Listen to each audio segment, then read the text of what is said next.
It is a beautiful day in Minneapolis, Minnesota, as the Astros get ready to wrap up a 3-game series against the Minnesota Twins, trying to kick off this 10-game, 11-day road trip with a series sweep. The Astros winning the first 2 games in this set against Minnesota. And as you look at the division leaders in the American League, the Astros currently lead the AL West by 11. The Twins have been in first place for 16 of the last 18 days. They were virtually tied yesterday by Cleveland, just percentage points ahead of the Indians, and the Yankees lead the AL East by 3 games. Hi, everybody. Welcome to another afternoon of Astros baseball. I'm Todd Callis alongside Jeff Blum as the Astros look for a sweep today, Blummer, and they're doing so against a Minnesota Twins team that coming in was playing good baseball, kind of similar to what happened when the Astros headed to New York. Yeah, it's very interesting to the way they came in here to face these Minnesota Twins. They're a little roughed up. We talked about that Rays series, beating up on the bullpen, and they got exposed that first game of the series. When you look at what the Astros have done against the league's best, if you will, it's been pretty impressive. Yeah, and good teams recognize and embrace the opportunity to go out there and perform. We saw that happen out there against the New York Yankees. They actually had their rotation set up quite nicely with Dallas Keuchel and Lance McCullers starting off that, but the offense has stepped up. You see the numbers across the bottom. 7.8 runs per game allows your pitching rotation to go out there and do what they need to do. Just eat up innings, because you know the offense is going to come back. As soon as the Astros get into the bullpen, they start to destroy egos. It's been fun to watch out here, but now here with the Minnesota Twins, we're seeing the latter half of the Astros rotation. They haven't pitched awful, but they haven't pitched great, but the offense has stepped up and definitely offset the fact that that bottom part of the rotation for the Astros is going in this series. A monumental comeback in Game 1 on Monday, and then a 7-2 win yesterday. That guy, David Paulino, will make his second career Major League start, his first of 2017. He'll be opposing the Minnesota Twins today. More on that as we roll on from Minneapolis.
Baseball on Root Sports is brought to you by Southwest. Yes to low fares with nothing to hide. That's transparency. The month of May comes to a close with a couple of Houston Astros rocketing their way toward possible Player of the Month hardware. Julio Morales will break down the nominees when we come back.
Finale between the Minnesota Twins and the Houston Astros. The Astros going for a sweep today. One more game before we all turn the calendar. Astros going to be sad to see the month of May go by. They've already set a franchise record for wins. They got that last night with their 21st. They have a chance at 22 today. And A.J. Hinch said today that it's been a bunch of players on this team that have had good, if not great months. But you've got to start with a couple of guys, including Carlos Correa, who actually started off this season struggling a little bit, worked on a lot of different things, but really started to get it going once May hit. You see his 13 multi-hit games. They've been clutch hits. We've seen the homers come along for him. He's had 6 this month, swinging a hot bat. Another guy we want to talk about who's had a great month of May would be Marwin Gonzalez, who's really had a great year for the Houston Astros. He's played at several different positions. It doesn't matter. He keeps swinging a hot bat from both sides of the plate. It really started in that game you're seeing right here. He had 2 home runs against the Texas Rangers, one being a grand slam. He's come up huge for this club. It's a big reason why they've been playing so well so far this season. How do you even pick which one's better? When you put these numbers side by side, Marwin and Carlos, it's pretty impressive what these guys are doing. They're 1 and 2 in the league in batting average, 379 and 380. And pretty similar all the way down. Really tough to have to pick one when you're talking about the best player of the month, which is why we want to let you choose. It's going to be our Chevy Stroh poll today. Who is your MVP for the month of May? It's a tough one. Carlos Correa, Marwin Gonzalez, or even Lance McCullers, someone we're going to talk about later in the game. He's had a great month as well. Or you can write in your own candidate. But guys, I do want to mention real quick, AJ, he was leaning towards Marwin when I asked him who he'd vote for, only because of the timely hits, the clutch hits, how much he's done, plus the lack of recognition that a player like Marwin Gonzalez gets. It's a good point. I know who I'm going to pick. Whoever has a better game today.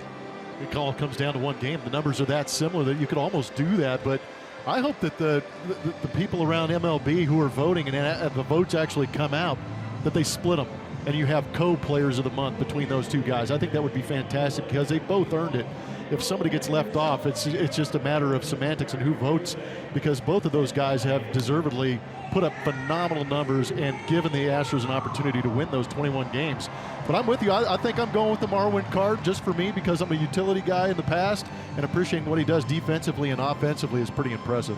Those guys will bat 3 and 5 in A.J. Hinch's lineup as we look at the starting lineup presented by Southwest Airlines. George Springer will lead things off. He'll be the DH today, not in the field. Jose Altuve playing second base. Carlos Correa at shortstop. Evan Gattis is the catcher. Marwin will play left field once again. Yuli Gurriel is at first base. Alex Bregman with another home run last night at third. Norichika Aoki is in right field, and in center field is Jake Marisnick. Left-hander Hector Santiago going for the Minnesota Twins. There is familiarity between these two, the Astros and Hector Santiago, coming over from the Los Angeles Angels of Anaheim. In his career against the Houston Astros in 9 starts, 1-3 with a 4.01 ERA.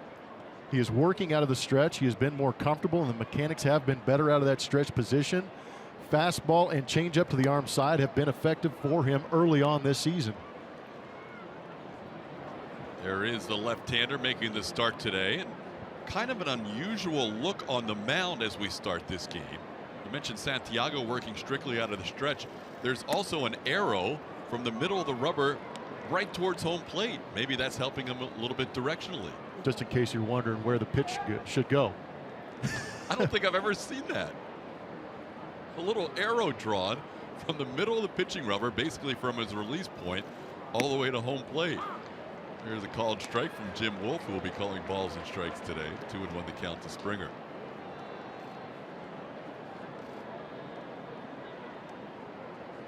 Santiago, as Blummer mentioned, going out of the stretch from the start of the game.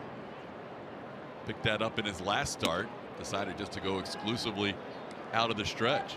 Kind of reduces the moving parts in your delivery. Yeah, I talk about it all the time with hitters, that they'll try and simplify their swing a little bit, and I think that's what Hector Santiago is trying to do, is just be a little more direct, following that arrow down towards home plate.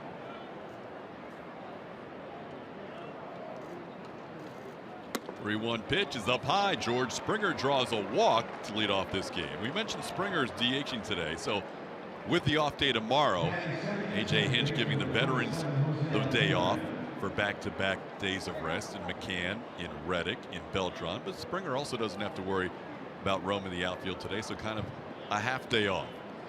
He's a leadoff base runner, and the hitter is now a guy who is just absolutely owning the Twins, and especially here at Target Field. His last 4 games have been crazy. 11 for his last 18. 5 RBIs with those 11 hits. But yeah, he likes hitting here a little bit. Jose Altuve up to 320 now. 5 3-hit games in his last 6 appearances in this ballpark. And he swings at the first pitch from Santiago and pops it up. On the first base side, playable. And over there putting it away is Chris Jimenez. Jimenez playing first base today. Joe Mauer with a day off. So both of their catchers in the lineup. Jimenez at first, and former Astro Jason Castro behind the plate. Here is Carlos Correa.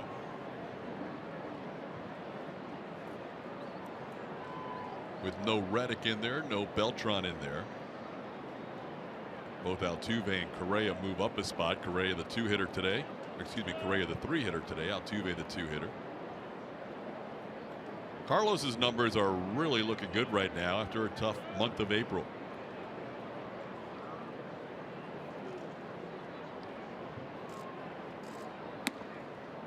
Breaking ball for a called strike, 0-1. And I think a lot of the turnaround can be attributed to an adjustment, just a minor adjustment he's made in his swing. Coming out of spring training, really had the end of the bat pointing to the sky. Beginning the end of April, he started to flatten that bat out a little bit in his setup, and I think it's given him a better bat path to the baseball, and it's paid off. Heating up like the city of Houston through 31 games. Carlos was at 273. He was at 196 3 weeks into the month of April. Now he's at 309. 6-game Pretty hit. good progression right there. That is the moving in the right direction. That's the arrow you like to see. Well played. 13 for his last 25 in this 6-game hitting streak. with that angle of the bat, and you mentioned the bat path, it just gives them one less thing to get that bat on plane? Well, if you've got the end of the bat pointing to the sky, you're going to have to flatten it out at some point to get it on plane with the pitch that is coming in. So what the Astros have talked about, Jake Marisnick is a guy that's done it also, and it's been effective for him, is just flatten out that bat on the back of his shoulder. You'll see when he sets up, he'll basically rest the bat on his shoulder, then raise it up. But that takes a little bit of movement out of the swing and makes him much more direct and quick to the contact point. That's a good look at that setup there. He actually taps his shoulder a couple of times right before the pitch comes. That can be a reminder, too, to keep that bat down. It's worked. It has. Yeah, it's really tough to argue when you see the numbers. But as a hitter, when you make those subtle tweaks, you kind of worry about what's going to happen next. But he's proven that it's been worthwhile because he got immediate confidence because the numbers started to rise. He hit a ball here on Monday afternoon that hit the top of the batter's eye, almost 450 feet from home plate, projected as that home run distance. Here's a ball down the right field side. Carlos has hit 4 home runs this year to right field. He has hit more to center and right than he has to the pull side this season. You know what else helps Carlos? He's supremely talented. Kind of helps a little bit. Gaddis waits on deck. Carlos Correa has 3 career home runs against Hector Santiago. 2 of them coming in his last 4 at bats against this lefty from Minnesota. Some off speed, and here's that home run that Todd is referencing, blasted to center field. A little bit of a cement mixer from Irvin Santana, who's absolutely destroyed up above the batting eye, hitting off the camera well on the left-hand side of that batter's eye, making this place look small. Not many hit that far up on the batter's eye here at Target Field. Extended at bat for Correa. There's a ball driven to left field. Correa with another home run against Santiago has given Houston a 2-0 lead. Carlos with his 9th home run of the season. Ask and you shall receive. When you have an extended at bat, it's usually advantage hitter, and when a hitter has good numbers in his career against the pitcher, that advantage rises even more. Kind of curious to see the location. It looked like Santiago was trying to get in the kitchen of Carlos Correa, trying to sneak the cheese past the rat. You can't do that. Castro set up in there, but down and in the quick hands of Carlos Correa. We talked about being direct to the baseball, and he was. It was a laser. So Correa giving the Astros a quick 2-0 lead. Here's Evan Gaddis. You know, you get one of those at bats, Blummer, where you're throwing everything up there, he's fouling things away, and you're trying to think, what else can we do? That did not seem like the pitch or the location that was going to get Carlos Correa out. No, you got to be a little bit better getting in on the inside corner. 0-1 pitch into the shift. Backhand play. Dozier, his throw in time from basically the shortstop position. Nice play by the Twins second baseman. How about Carlos Correa's home run? Barreled it up nicely, 107.1 miles an hour off the bat, estimated 386 feet. That might be a little bit more as you take a look back at Dozier on the play.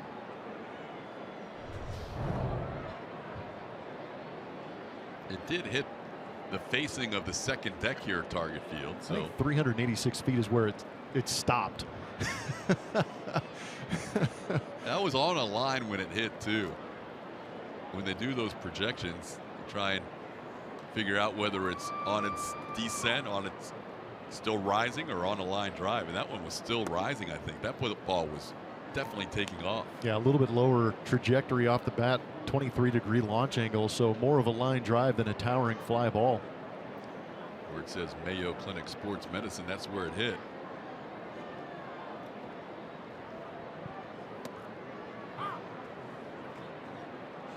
So right now in the battle for the player of the month of May, Correa has taken the advantage.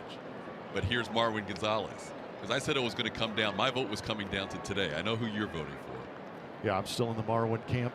I know who AJ Hinch is voting for. You do? Julia told us. That's nice. Julia Premature? Said, well, Julia said because of what you said, that this guy doesn't get. I think AJ and I are a little biased towards the guys who don't get much attention. Well, Carlos Correa will get his share of hardware in his career. He's already got the Rookie of the Year under his belt, but there's an MVP waiting for him, which is kind of interesting with Trout being injured for as long as he's going to be out. There might be an opening for a new MVP. If there is a door ajar, Carlos is pushing it wide open in the month of May. Still a lot of baseball to go, 2/3 of the schedule after today. 2-2 the count to Marwin Gonzalez. Breaking ball called, third strike. Marwin didn't think so. Jim Wolf punches him out for the final out of the inning. But Correa with a 2-run home run. It's nice to give Paulino a nice 2-run cushion before he starts this ball game. Stay hot, Carlos.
Astros on top 2-0 on the Carlos Correa home run. Here's how Paul Molitor will line things up for the Twins today. Brian Dozier at second base. No Joe Mauer, no Miguel Sano in the lineup for Minnesota.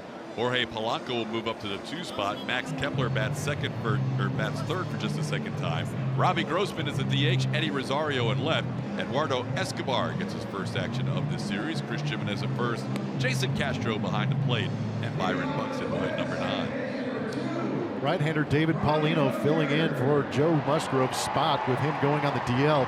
There you see Paulino's pitch usage. The fastball range is 87 to 94, and I think a lot of that had to do with what we saw last year. We saw him in a start against Cleveland where he was throwing topped out at 90, but then he came out of the bullpen and ramped it up and trying to reach the mid 90s. But the curveball is his go-to pitch with 2 strikes. Also has a changeup and a slider. He is the number 3 prospect in the Houston Astros minor league organization. So see how he fares here with a 2-0 lead facing the Minnesota Twins with Brian Dozier leading things off. Twins have really had a strange season in terms of their home road splits. It's not been an easy season here at Target Field where they're 12-17, 5 games under 500. Yet they lead the American League Central percentage points ahead of the Cleveland Indians because of their 14-5 road record. Brian Dozier with a 1-1 count. Dozier hits the first pitch hard into left field for a leadoff base hit. Brian Dozier on base on the third pitch he sees.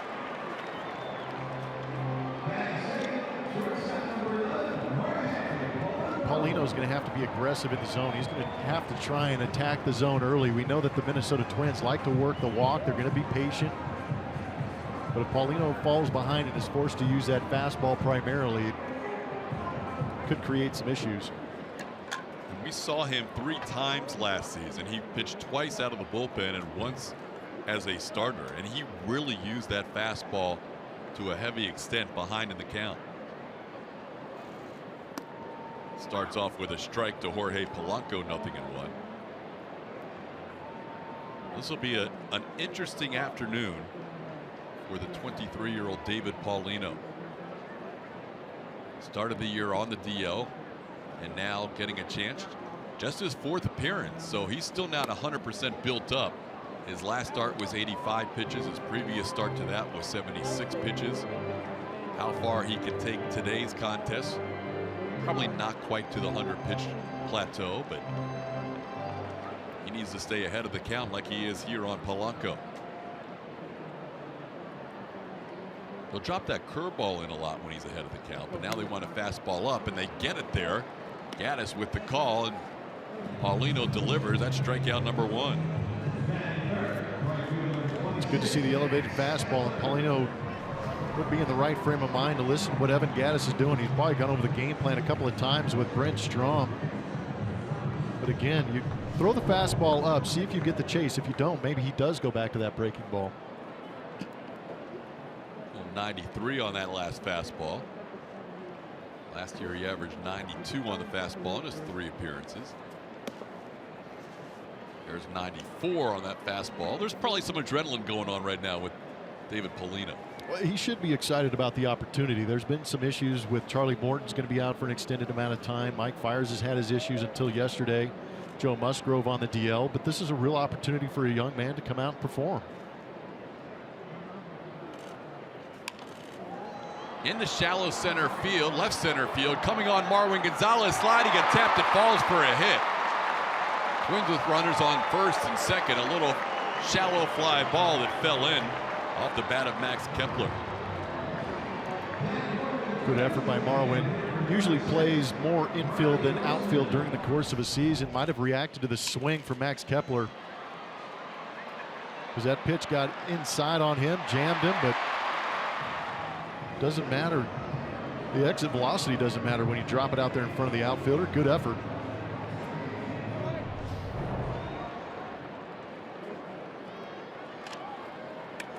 Again, a day off for George Springer. That's why we see Marwin Gonzalez in left and Norichika Aoki in right field tonight.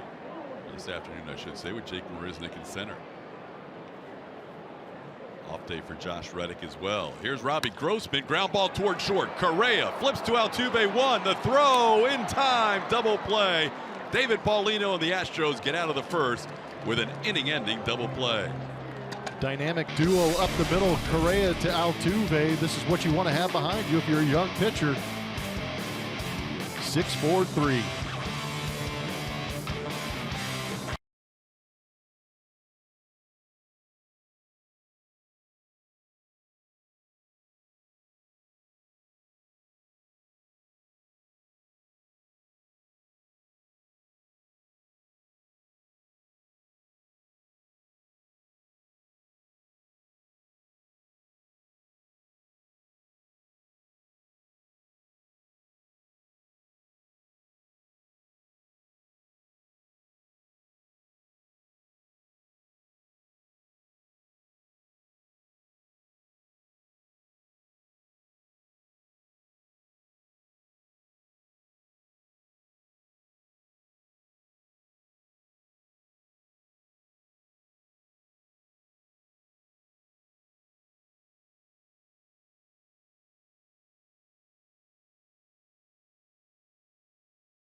Nothing. Houston getting a double play to end the inning. Remember at the beginning of the year, Altuve, Correa working on their timing. It seems pretty fluid now.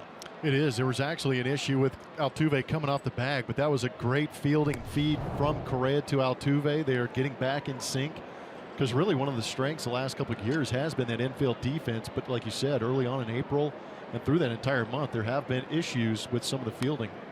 And that's something you would know as an infielder with Correa and Altuve is it's still, even if you played together for a number of years, the beginning of the year, those guys were on different World Baseball Classic teams. You want to get the reps in as much as possible. No, I couldn't agree more. I mean, as much as you play with guys, it will become second nature for these guys eventually throughout the course of the season, but they are a lot of fun to watch up the middle and hopefully for many years to come for Houston Astro fans. Yuli Gurriel pops one high in the air beyond the infield. It's the shortstop Polanco calling off the third baseman Escobar.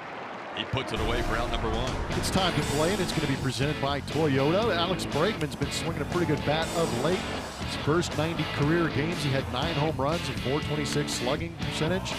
But how about the last 9 games? That home run stroke took a while for him to find it. He found it in New York with a grand slam. But since then, 4 home runs, 679 on that slugging percentage. It's good to see him going up the middle the other way with runners in scoring position. But every once in a while, he finds himself taking advantage of pitches to drive out of the ballpark. Bregman takes a called strike, 0-1. As good as this run has been, and the Astros run is just quite remarkable. Best record in baseball now, going on 3 consecutive weeks. Took that over in New York from the Yankees after that first win at Yankee Stadium. But you kept waiting for a guy like Alex Bregman to get rolling. Now he's doing his thing. You kept waiting for Carlos Correa to pick things up. The month of May has been phenomenal. We're now seeing this team averaging more than 5 runs a game and really starting to click on all the cylinders when even when their record was good before, they weren't necessarily getting production from everybody. This has popped up. Foul territory. Jimenez waits for it, puts it away for the second out. Now, Alex has been very good with runners in scoring position also. It was kind of nice to see him not panic after not hitting home runs for a long time. Didn't panic. Now he's starting to feel that swing a little bit. Here's Nori Aoki with 2 outs and nobody on. This should be an interesting matchup in that the Astros only have 2 left-handed looks at Hector Santiago, and that's an area he's really struggled this season. Santiago, .515 batting average against left-hand hitters. Here you see the splits, and Aoki always hits lefties well in his career, over a .300 career average against lefties. I think a little bit of that against Santiago might have to do with the fact that his curveball and his slider have not been effective at all. And that's usually a pitch that lefties like to throw to left-handed hitters to try and break away from him. But he's been very good with the fastball changeup, and those are the pitches that I think that left-handed hitters are getting a hold of. Castro went to his 4th sign, and finally Santiago agreed, and Nori fouls it back. And that was the changeup. Maybe shaking away from that curveball and slider to get to the changeup.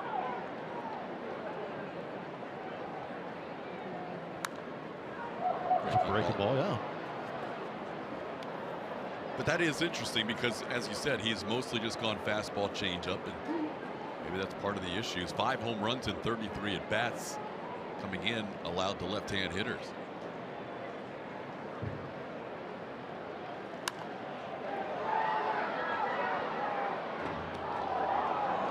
There goes Ted again, just spoiling pitches.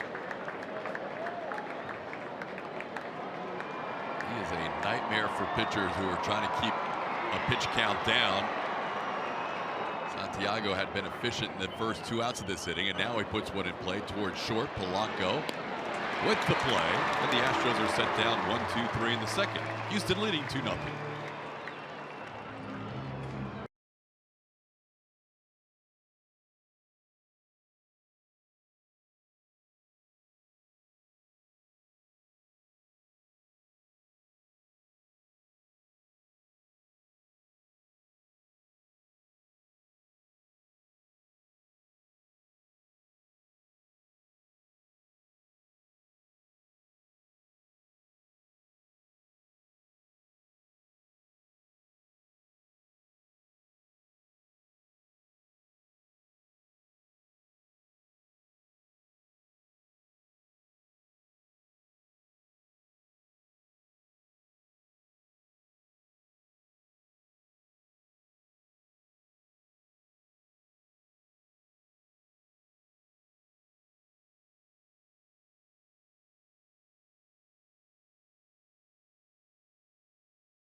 The Astros Foundation Picnic in the Park, presented by Pluckers. Enjoy a picnic-style buffet, games, and an autograph session on the field. Proceeds benefit youth baseball and softball in the Houston area. Visit astros.com/picnic or call 1-877-9-ASTROS for more info.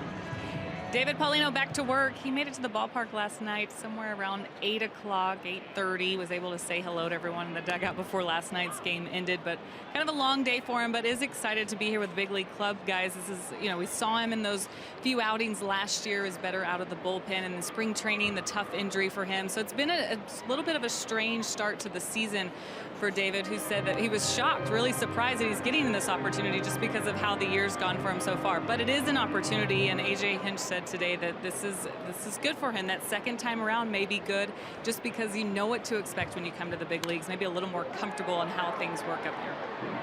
That's a good point. I think just having that under your belt one season, even though he only made 3 appearances, it's not all new to him like it was last year when he made that debut in Cleveland in his first start. Eddie Rosario leads things off with a 1-2 count. Well, we saw it when he showed up yesterday. We had a shot in the dugout. He was at, it's not a handshake. It was more, there were several hugs going around. So being with the big club last year, being in spring training with them, there is some notoriety. But you want to make these kids comfortable when they come up so they go out there and perform. I would think any young pitcher, AAA Fresno or wherever they might be, would be absolutely thrilled to pitch for this team, averaging 6.26 runs a game on the road. I'd like to pitch with that kind of run support. I mean, I might be able to. It's remarkable what this team does when they get away from Minute Maid Park. And they're still, Minute Maid Park, they're averaging over 4 runs a game. It's not like they're being shut out every other day, but over 6 runs a game at the 1/3 point of the season on the road. They like that routine of sleeping late, room service, and bus times.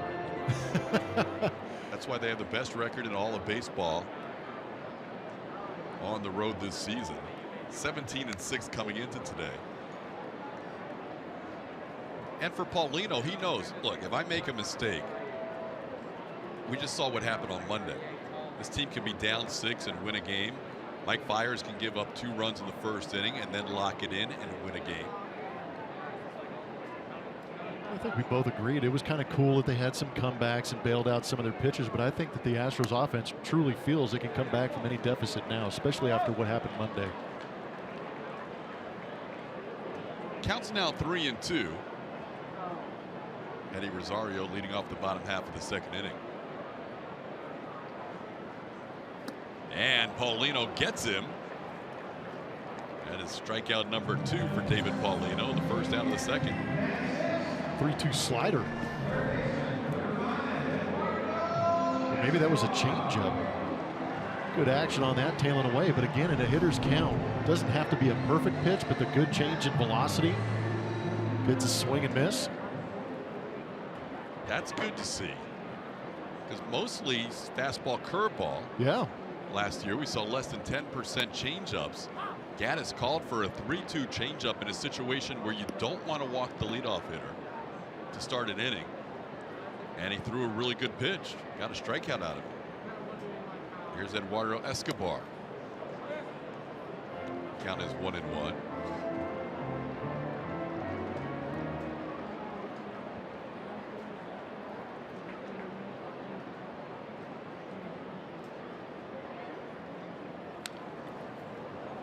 Eduardo fouls one back. It's 1-2. See that good arm action from Paulino. 6'7", 215 pounder. Kind of got that whippy, lanky right arm.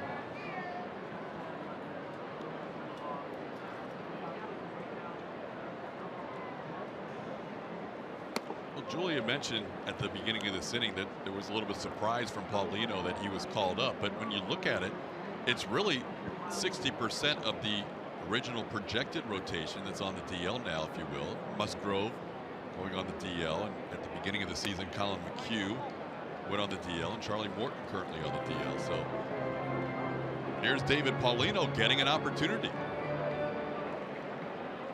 We're anticipating that Joe Musgrove DL stint will be similar to Dallas Keuchel in that after the 10 days are up, he should be ready to go. Foul back and stays 3-2. But David Paulino doesn't know that. If that's definitive, nobody knows that. Yeah, you don't want him to go out there and pitch like he knows that. You want him to go out there and pitch like he's pitching for a spot in the rotation. And I think we saw Mike Fiers do that very well last night. Yes. 3-2 pitch is driven foul, the fastball. Maybe AJ just go in there and start threatening pitchers. They seem to pitch a little bit better when they're under the gun. Whoever pitches well this week stays in rotation. Yes, you are pitching for next week. Dangle that carrot. 3-2, another swing and a miss on another changeup. Paulino back-to-back strikeouts on a pitch he rarely used at the big league level last year.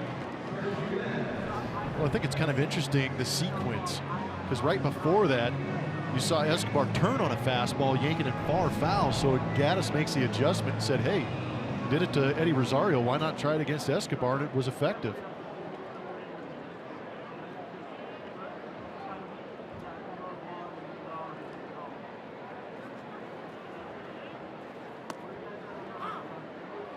Called strike to Chris Jimenez, 0-1.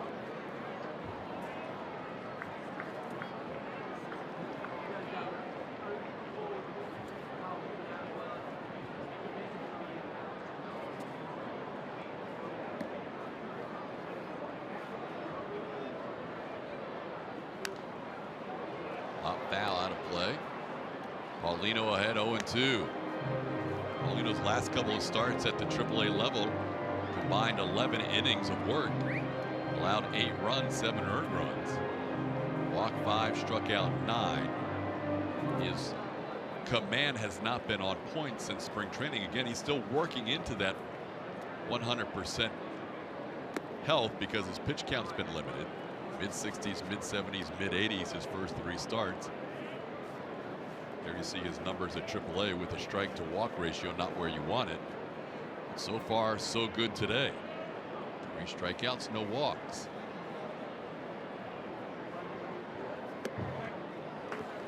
Back-to-back changeups to a right-hander. Maybe feeling a little bit more comfortable with that changeup today than the breaking ball. Or maybe he's feeling good about all 3 pitches, the fastball, curveball, and changeup, which would be great. Is Paulino or Devo?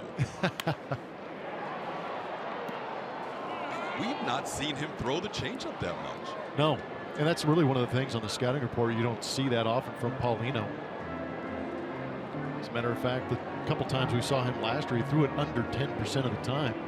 It was a majority fastball, curveball. Good to see a third weapon broken out today. 2-2 count to Jimenez. Fastball, and this is hammered down the left field line, but he got in front of it. And bounced around the Goose Island pub. Plenty distance for a home run, but he was a little quick. It was a good fastball to hit. 93 center cut.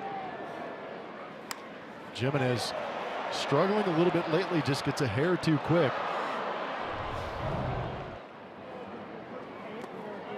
Now the breaking ball in the dirt is 3-2.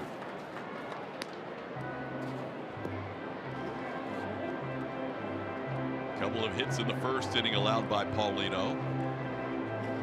Got an inning-ending double play to end the first. Back-to-back strikeouts in the second. And a 3-2 count on Jimenez. Swing and a miss. Paulino strikes out the side. We are through 2 in Minnesota. The Astros lead at 2-0.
the third inning. Target Field in Minneapolis. MLB.TV Premium is back and better than ever with great picture quality and a free at-bat premium subscription. So you can watch every out-of-market regular season game live on over 400 mobile and connected devices. Blackout and other restrictions do apply. Visit MLB.TV for details. If you are a fan around the league, you want to tune in whenever the Astros are on right now, because it seems like every day something special is happening as the Astros start the day with a record of 37-16, playing game 54, which is the exact 1/3 point of the season. Jake Marisnick will lead things off. Jake's a guy who's having a big power season already with 6 home runs in 65 at bats this year. Santiago starts him off with a pitch up and away, 1-0.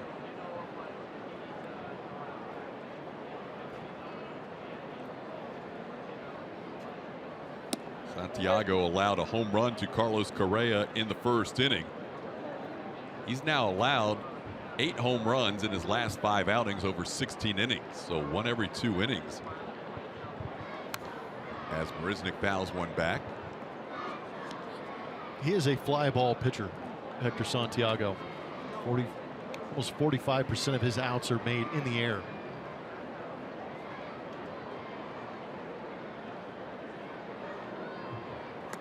Tried to hold up, does Jake, and he goes around, says Ben May at first base. It's 2-2.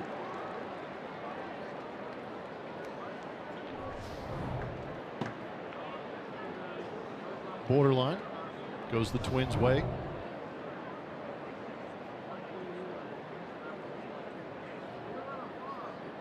After the home run by Correa, Santiago has retired the last 5. Now it's inside to Marisnick, 3-2.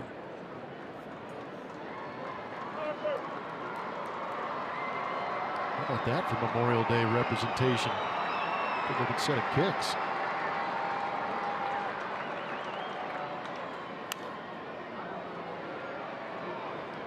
Fouled first base side into the crowd. Crowd's enjoying a little afternoon baseball here after a couple of cool game time temperatures. Last night 57 at game time. Monday was the tale of 8 seasons, as we called it that day. We saw 2 years worth of seasons go through there. Yeah, there were a couple solstice cycles in that game. 3-2 pitches pop foul. This is close to being playable, but Jimenez and Castro run out of room.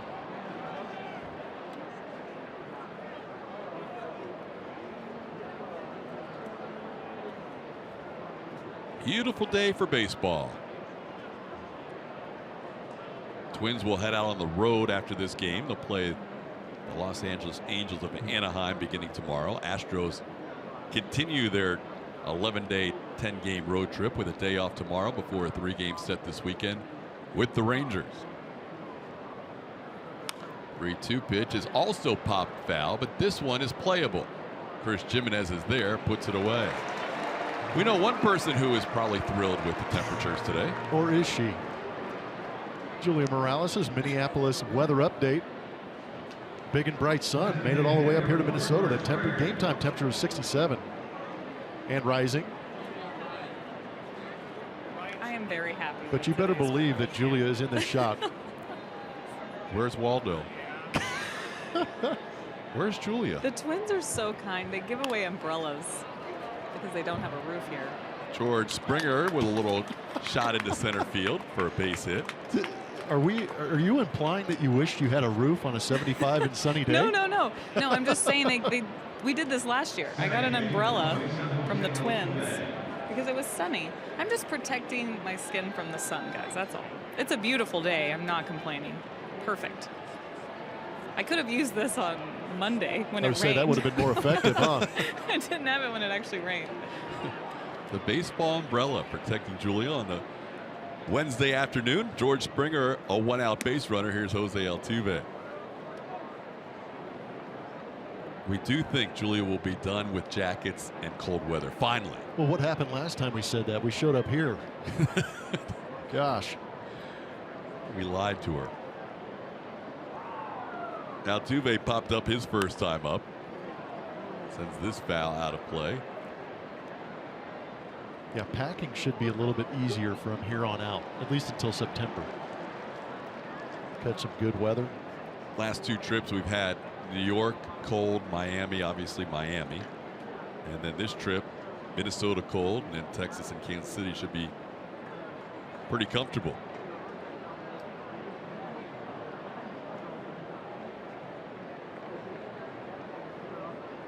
1-1 pitch is inside to Altuve, 2-1.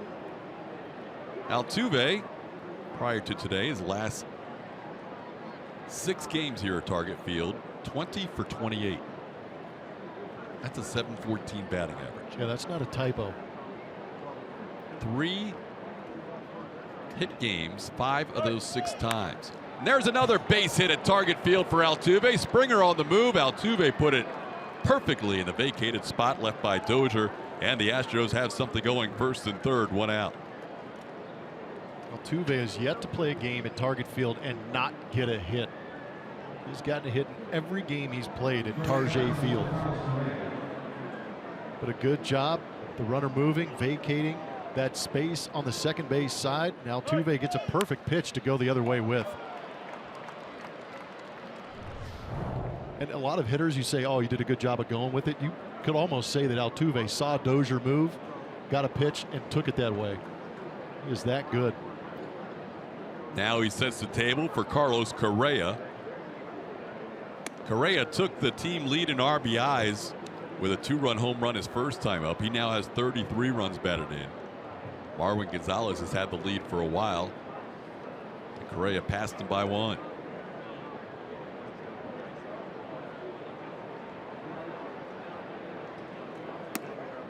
Two 2-0 the count. When Correa hit a home run against Hector Santiago, it broke a tie. Santiago and Pineda had allowed 3 career home runs to Correa, the most of any pitcher. And now that distinction belongs to the left-hander who pitched with the Angels, now with the Minnesota Twins.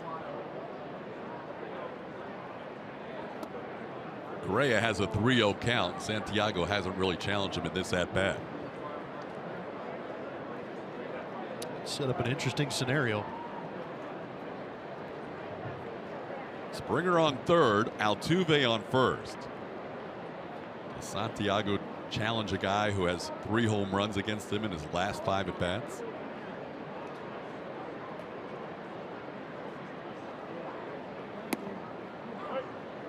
Threw him a strike, but it wasn't exactly a 3-0 fastball. Changed up on him, and it's 3-1.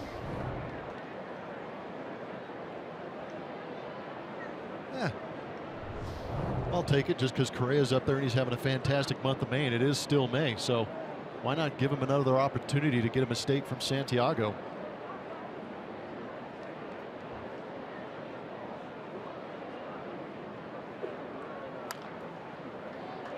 Fouled, 3-2 the count. Carlos Correa with a 7-game hitting streak going, 14 for 26. Moved ahead of Marwin Gonzalez for the best batting average in the month of May.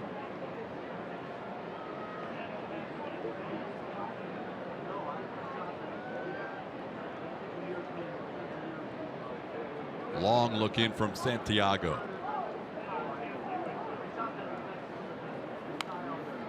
Altuve on the move as Correa fouls one back.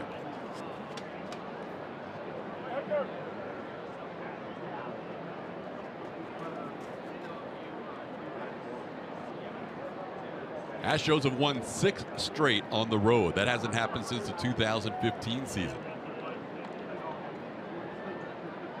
Won the final game in New York, all 3 in Miami, and now the first 2 in Minnesota on this road trip. Another 3-2, ground ball base hit. Correa with another RBI. He's driven in all 3 today, and the Astros lead it 3-0. Is it too late to change my vote? I told you I was waiting to see what happened today, so you know where my vote's leaning. It's a veteran move on your part. Correa continuing to have a month of May.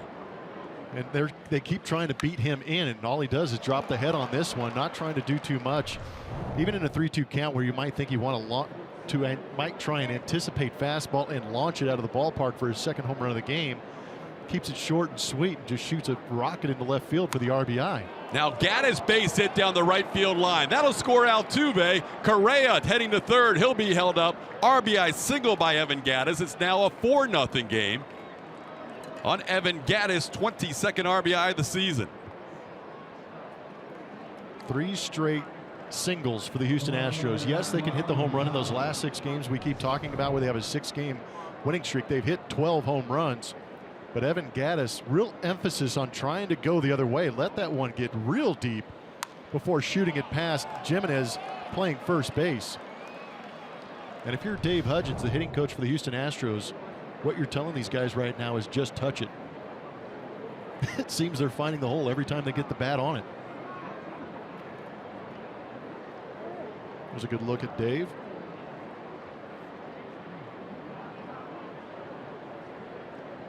So the Astros with a 4-0 lead and Marwin Gonzalez at the plate. Pitches up and away for a ball, 1-0. Marwin could change my mind with one swing right here. He could retake over the RBI lead for the team. Correa now up to 34. Marwin has 32. In the air to right field. Kepler, a long run towards the line. He'll make the play. Correa's going to try and score. Kepler's throw is in time, out at home plate. Great throw by the Twins right fielder to end the top half of the 3rd inning.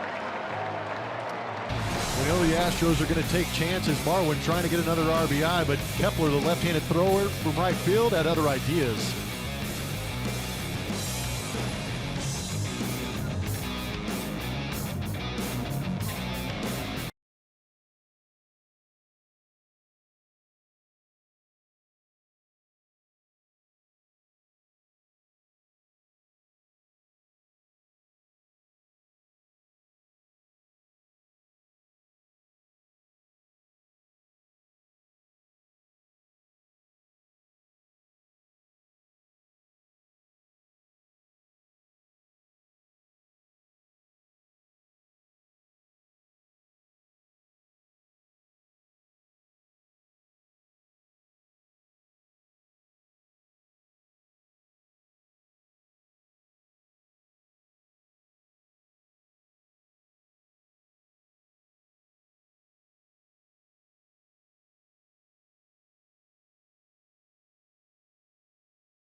Of the Twins.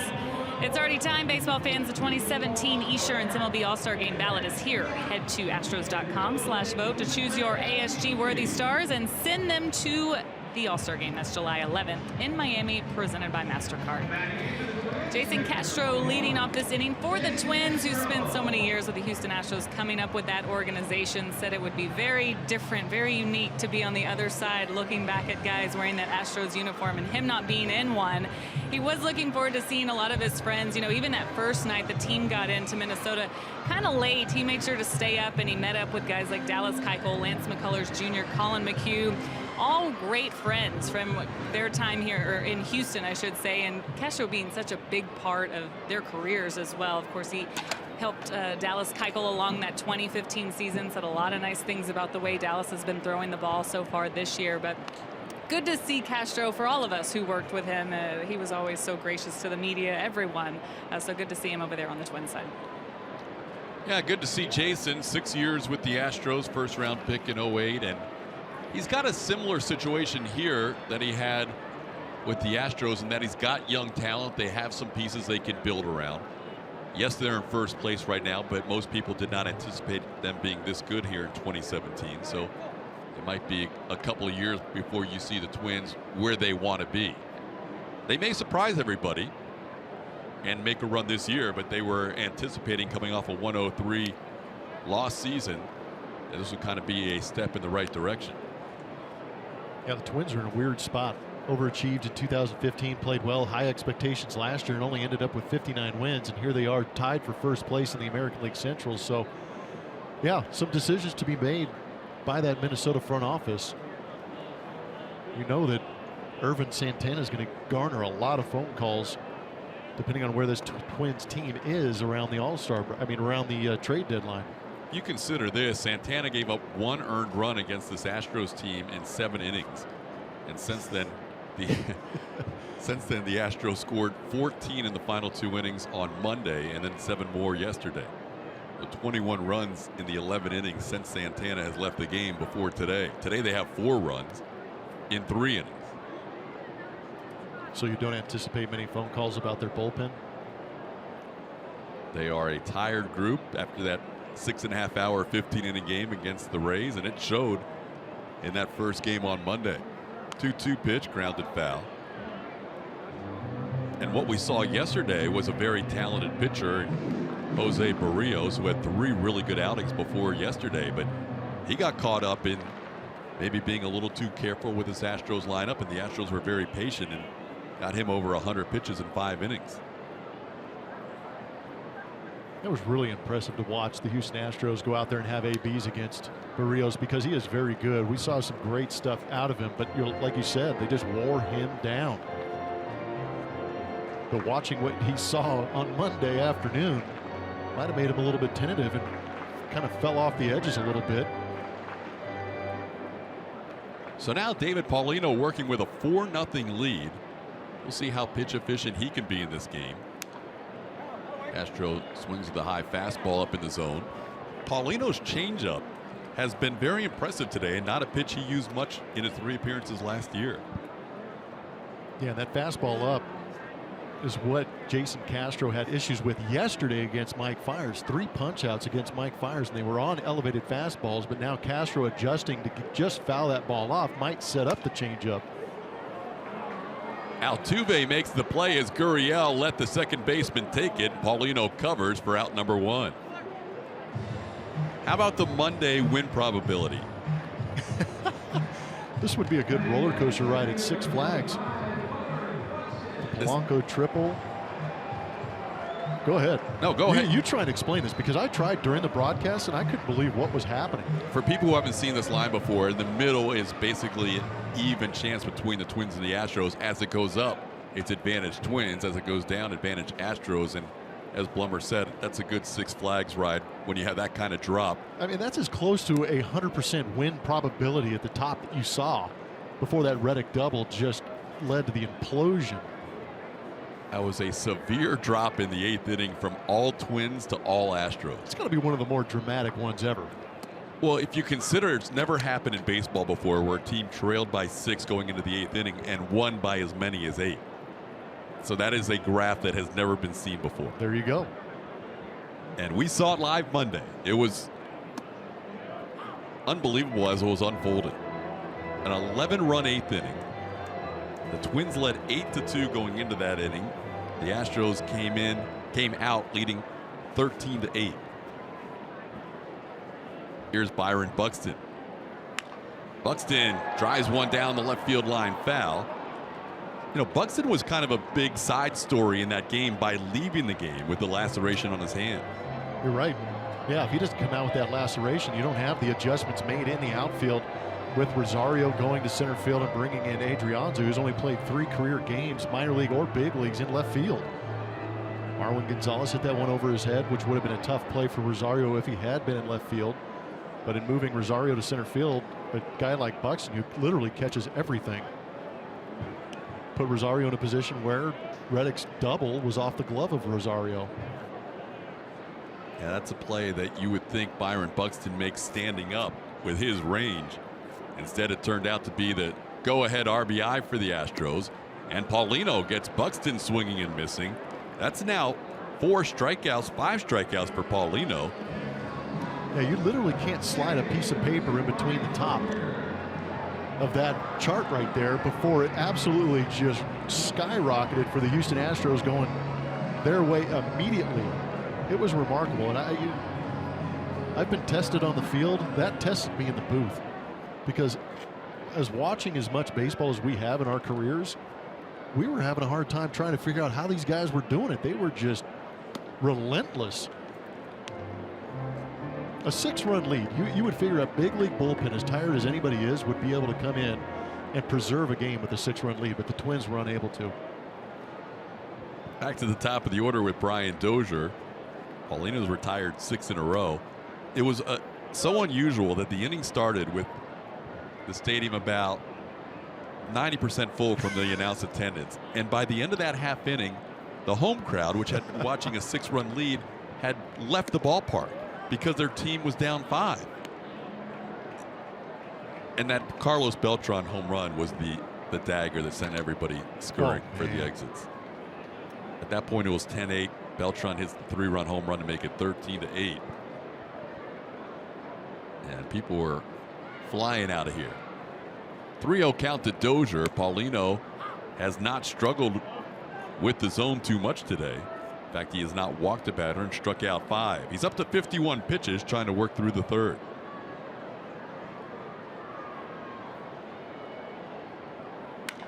That ball's hit well to left center field. All the way back is Marisnick, and Dozier has an upper deck home run.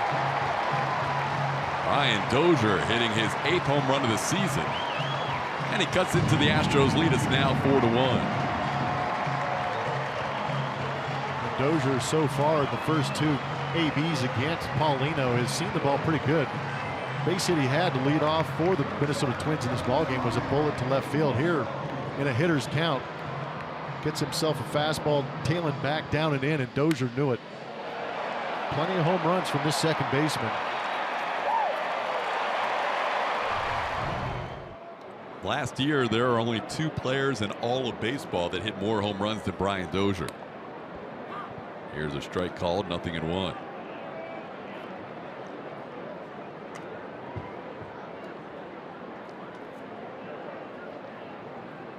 Jorge Polanco, the hitter, 0-1 count. Now he's down 0-2. Last year, Dozier hit 42 home runs, which was tied for 3rd with Chris Davis and Edwin Encarnacion. The only 2 that hit more, Mark Trumbo with 47 and Nelson Cruz with 43.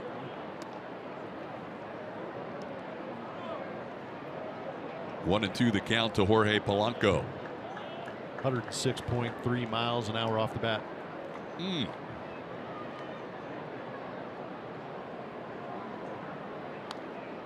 They give you the distance. Estimated 424 feet. The launch angle was at 28 degrees. So 424 to that part of the upper deck. Yeah. And Correa's, which was about 2 sections over and still moving pretty hot at that point, and he was under 400. Yeah, there was still some heat on that. 2-2 the count.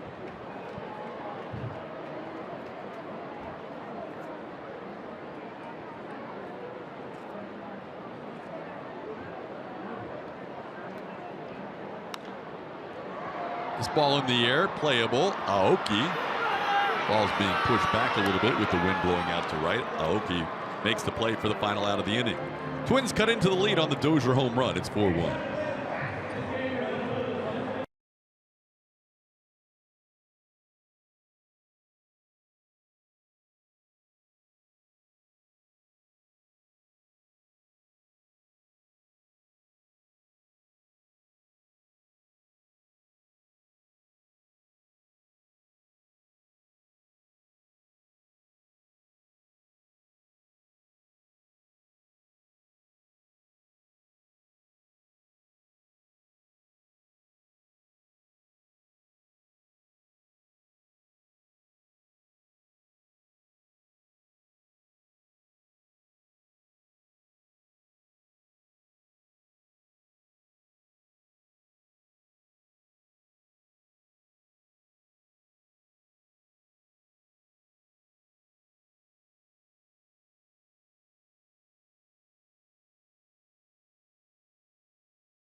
is Minneapolis-St. Paul, where the Astros lead the Twins 4-1. Land of 10,000 lakes, a lot of water activities on a day like today if you have the day free from work, as Yuli Gurriel will lead things off in the 4th inning, followed by Alex Bregman and Nori Aoki. Called strike to Gurriel, 0-1. Yuli popped up his first time up. We're seeing a lot of Astros fans traveling around the league wearing their blue and orange and visiting road ballparks. Yuli's numbers have been much better against righties and lefties this year. Wonder what it's going to be like this weekend in Arlington. Can't wait. It's going to be fun games to watch. Great games to watch. I imagine there'll be more than a handful of Astros fans who will make the trek over to watch that weekend series. School is officially out, I believe, for Houston tomorrow, which everybody's going to be excited about, and their first place team coming back into the state of Texas to play a road game in Arlington. And let's be honest, as that breaking ball misses inside, there has not been a lot of bragging rights for the Astros over Rangers fans for the last couple of years. This year it'll be nice to run into Rangers fans from what's happened the first couple of months. It sets up nicely for the Houston Astros. Dallas Keuchel, Lance McCullers in those first 2 games, and Brad Peacock has actually been throwing the ball pretty well. But how about that first game? Friday night lights in Texas. Yu Darvish, Dallas Keuchel. Good times. That'll be a fun game to watch. Astros day off tomorrow. Rangers play a game tomorrow. Yuli in the air to left center field. Converging is Buxton and Rosario, and it's Byron Buxton who takes charge for out number 1.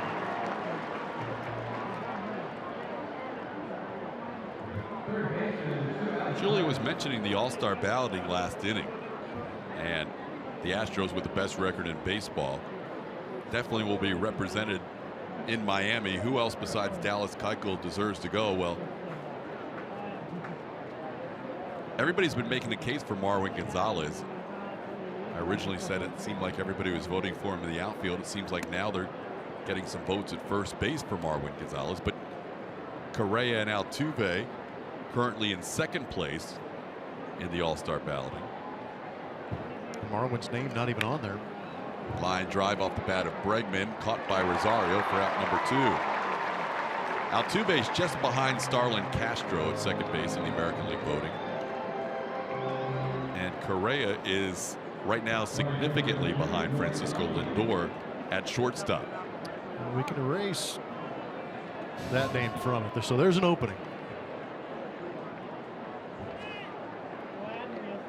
It's amazing. 37-16, yet no Astros right now in first place in the balloting. Plenty of time, though, to vote. Nori Aoki taking a called strike. Well, we've talked about it all year long. You know, you've got 7 or 8 guys with 20-plus RBIs. Nobody really exploding offensively. Just a good group of hitters going out and getting the job done day in, day out. Correa, with his 3 RBI game today, becomes the first Astro to be on pace for a 100 RBI season. There you go. He has 34 now. And he's starting to jump up onto those leaderboards, batting average, RBIs. So he's already got name recognition as it is.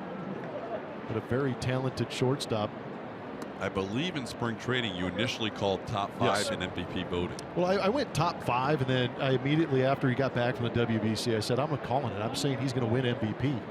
I just think he's that talented to be able to go out there and do that. But I was also impressed with what he did in the WBC, because that was a little bit more of a microscope or a spotlight put on him and that Puerto Rican team, and he absolutely went off. I agree with you. I am on the same page as Nori Aoki draws a 2-out walk. I think as the games get bigger and the Astros move closer as the season goes along towards the postseason, that Carlos Correa is going to continue to put up big numbers. He likes the spotlight. 3-2 walk to Aoki, and now the number 9 hitter, Jake Marisnick.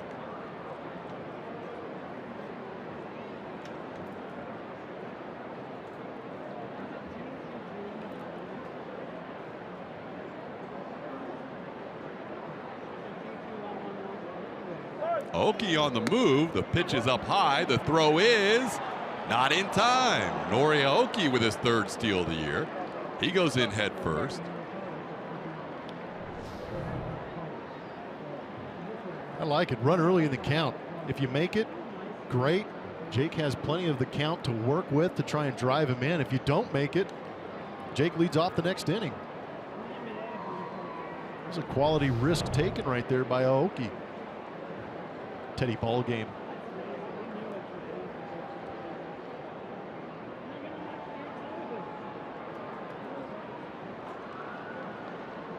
One 1-0 count to Marisnick, and he swings through that off-speed pitch. It's 1-1.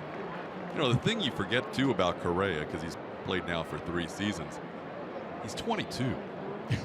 He won't turn 23 until late September. Yeah, he's still trying to figure it out.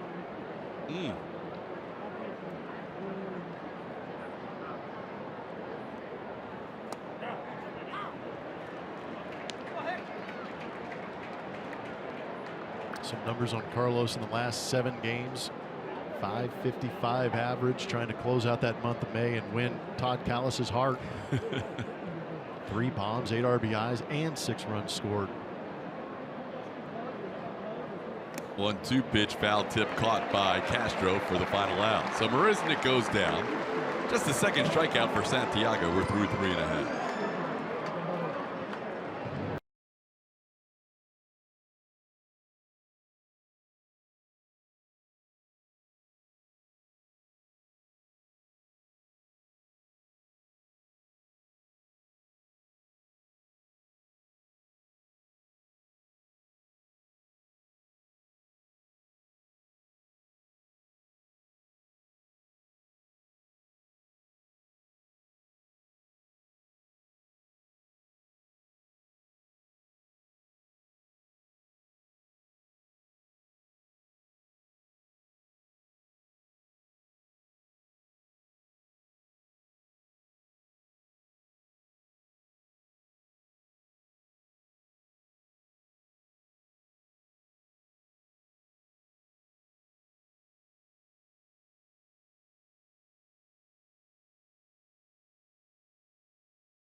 Astros leading the Twins 4-1, looking for a sweep of this 3-game series. David Paulino with a 3-run lead, working through the lineup for the 2nd time. He will face the 3, 4, 5 hitters Max Kepler, Robbie Grossman, and Eddie Rosario. Kepler with a fly ball that fell in for a single, his first time up in the shallow left field. Astros shift against Kepler, putting 3 on the right side with Carlos Correa on the first base side of the bag.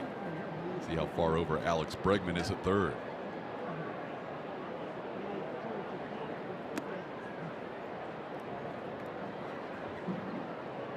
One and one the count.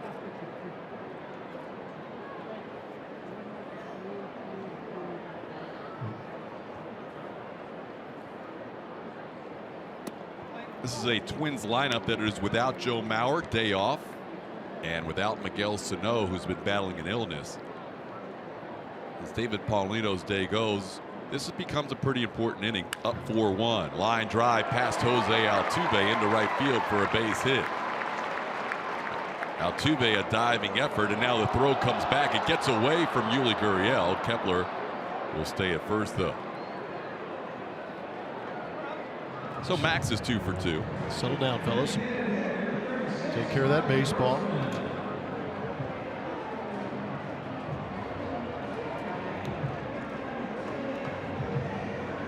Reason why I said this is an important inning is because you know Paulino's pitches are limited today. He's got a lead. He's going through the lineup for the second time. You'd like to see him get 5 or 6 in the books before they have to go to the bullpen. Absolutely. Even with that day off tomorrow before starting that series with the Texas Rangers, A.J. Hinch does not want to abuse that bullpen. Grossman around a bunt. He bunts it foul. Down 4-1. Runner on first base. DH, number 4 hitter. Are you questioning the cleanup man's effort to lay one down? I am. I understand the thought process with the shift and Bregman back at third. Well, it's interesting, too, because Robbie Grossman's not your typical 4-hole hitter, so maybe he's playing Robbie Grossman's game as opposed to playing the lineup. Now he's swinging away, and he's down on the count, 0-2. But in not getting the bunt down, you're giving the pitcher a strike, letting him get ahead in the count. And again, he's not hitting ahead of Mauer and Sano. He's hitting ahead of Rosario and Escobar today. It's a great point. 0-2, very close. Gaddis kept it an extra beat there. See if our strike zone agrees. Did hit the target. Maybe a half seam off the outside corner.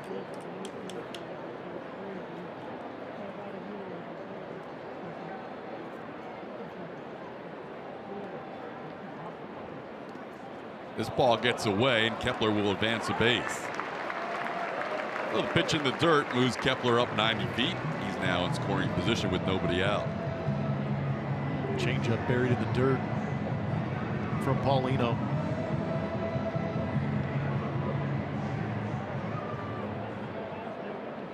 So Paulino missed just barely on the 0-2 pitch. Now bounces one on the 1-2 pitch.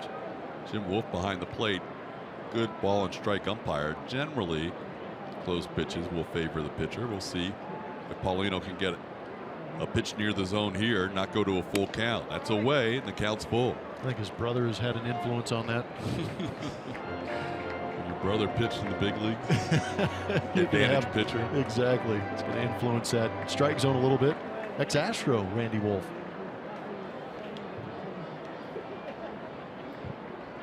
Always good to see Jim Wolf.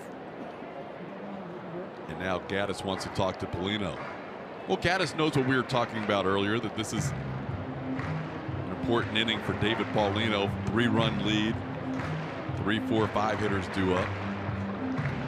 Well, you just hate walking guys. You hate putting them on and not giving them, or not making them earn their way on. Paulino, a young pitcher out there, trying to learn to pitch in the big leagues. In the big leagues, if you start walking guys, you learn that comes back to haunt you a little bit.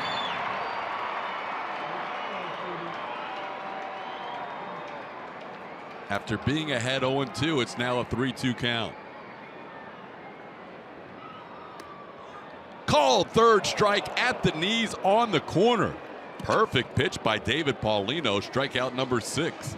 Perfect pitch, but you also gave a scouting report on Wolf behind home plate. As a hitter, knowing that going in, you've got to protect a little bit and take it out of the umpire's hands.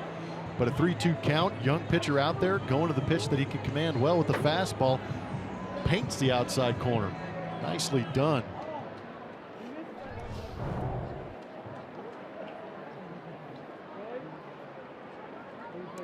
Of the 6 strikeouts, that's the first called third strike. Paulino now deals with Eddie Rosario.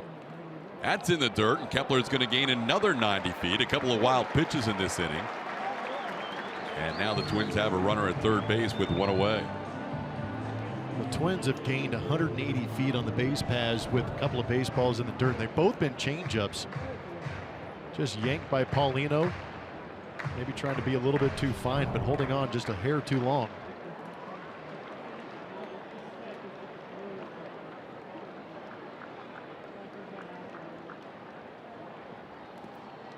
According to our buddy across the way, Steve Sparks, who sometimes puts the binos on pitchers' release points, he said Paulino's been throwing the changeup 2 different ways in the same game, both a circle change and a split change. That's an unusual outing to see the same pitcher go 2 different methods of changeups. And you wonder if one is that he knows he can throw for a strike, or if there's a certain grip that he goes to get the punch out. Create a little more depth with that split finger as opposed to the changeup is more of a fading down and away type pitch. Now he's down to the count 3-0. Pitch count building up. He's over 70 pitches now.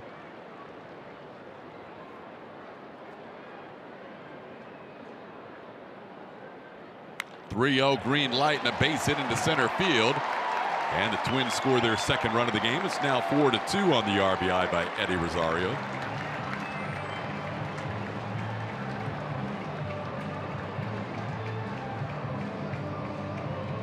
Self-induced damage by those wild pitches leads to a base hit up the middle, scoring that first run. It was a bit of a hanger, 83 miles an hour.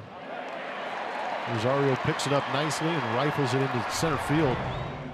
But right now, Paulino's just thinking about limiting the damage, making sure that's the only run that crosses the board here in the bottom of the fourth inning.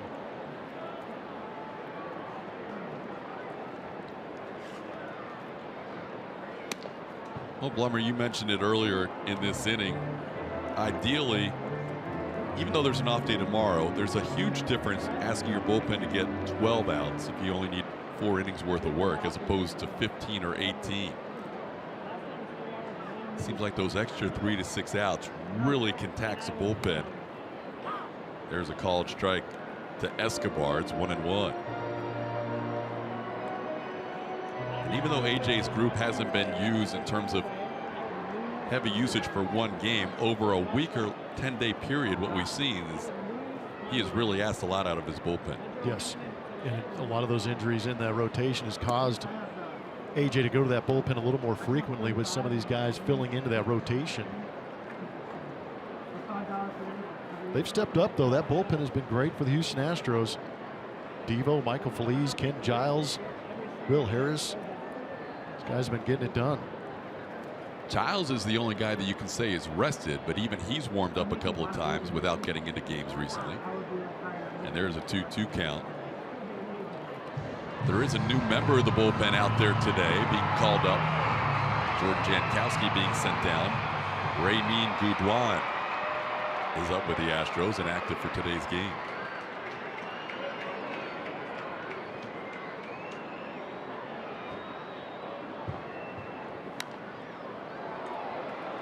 I think today's manager, a lot of the emphasis on being a big league manager is how you handle bullpens. I would imagine some of those interviews are based around how you use that pitching, because that's where some of the decision making comes in. Yeah, you got to write out a lineup, but in the American League, you can set a nine-man lineup and let them go for each day. There may be an occasion where you want to bring in some guys to match up and pinch hit late in games, but for the most part, it's trying to keep that bullpen fresh and healthy throughout the course of the season. 2-2 pitch, swing and a miss. The ball gets away. Escobar can't advance, but the runner does. So another wild pitch, but a strikeout for out number 2. That's now 7 Ks for Paulino. Gaddis is doing the best he can down there, but some of these pitches are tough to get in front of and corral to keep the runner from moving 90 feet. But the good thing is that it qualifies for that second out of this inning with the punch out.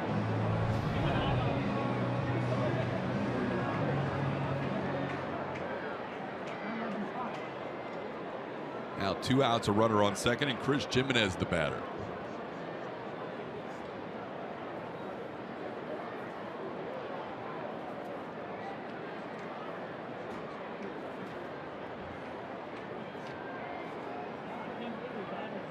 Rosario distracting Paulino. Somebody might want to remind Paulino that he's got 2 outs and a right-handed hitter at the plate. Go get him.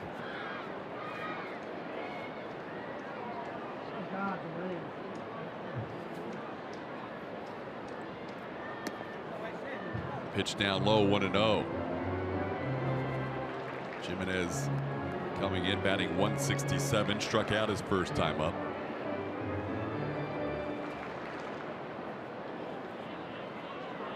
Did hit a loud foul ball, plenty of distance for a home run, but he pulled a fastball. There's a fastball in on him. It's 2-0. Well, AJ did not want to see arms moving as early as the 4th inning, but the Astros are starting to stir in the bullpen.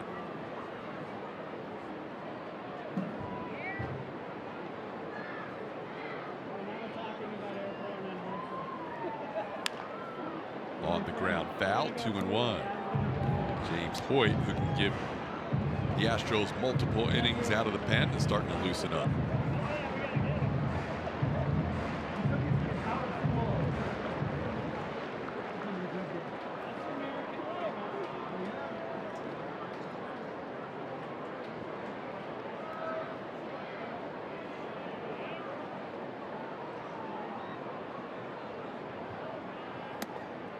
Upstairs, 3-1.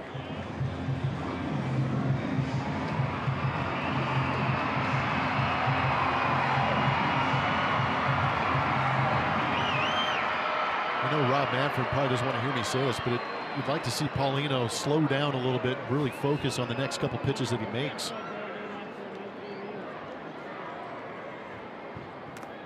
Breaking ball in the dirt, ball 4. Now the Twins have the tying runs on base. And that'll draw a visit from pitching coach Brent Strom. And you see Evan Gattis going out there. I'm not sure if Evan wanted that pitch in the 3-1 count to Jimenez. Might have wanted to stay with the heater.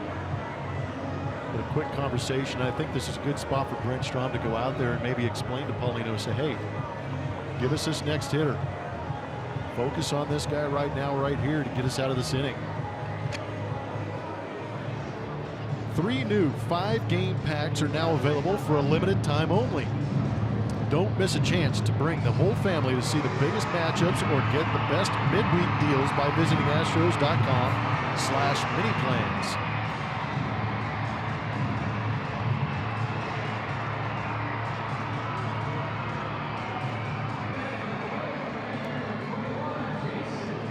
Well, 23-year-old David Paulino trying to work out of a 2-on-2 out situation facing Jason Castro.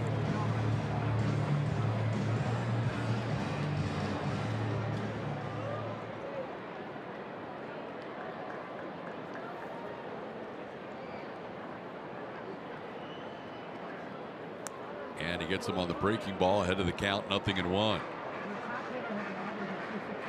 On second is Rosario. On first, Jimenez.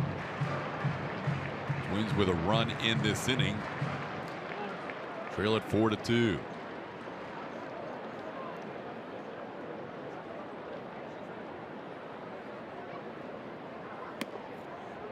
Fastball up. It's 1-1.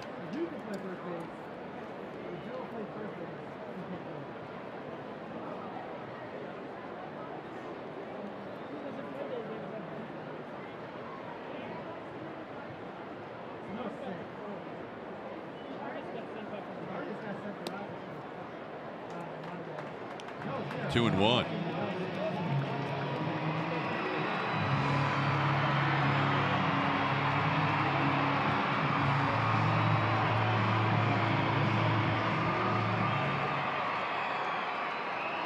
When Paulino made his major league debut last September 8th against the Indians, Jason Castro was his catcher.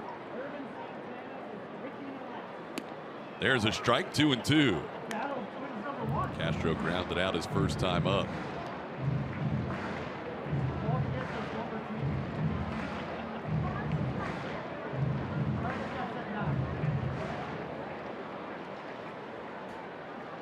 Paulino lasted 3 innings in his big league debut. Now trying to get through the 4th for the first time in his major league career.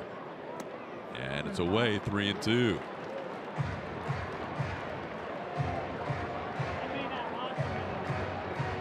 Two hits, a walk, and 3 wild pitches in the inning. Twins will get a head start with 2 outs. Rosario off second, Jimenez off first.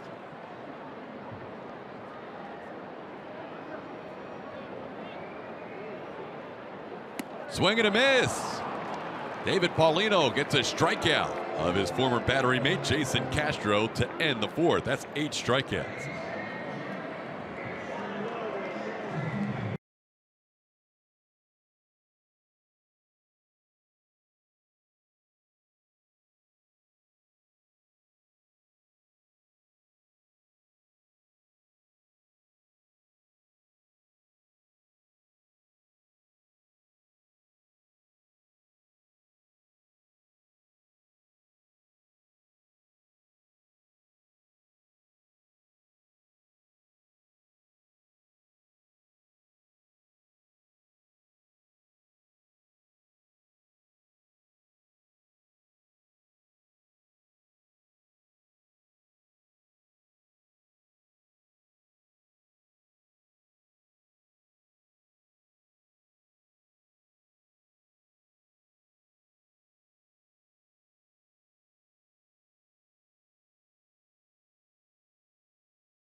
Sports is presented by Southwest. Yes to low fares with nothing to hide.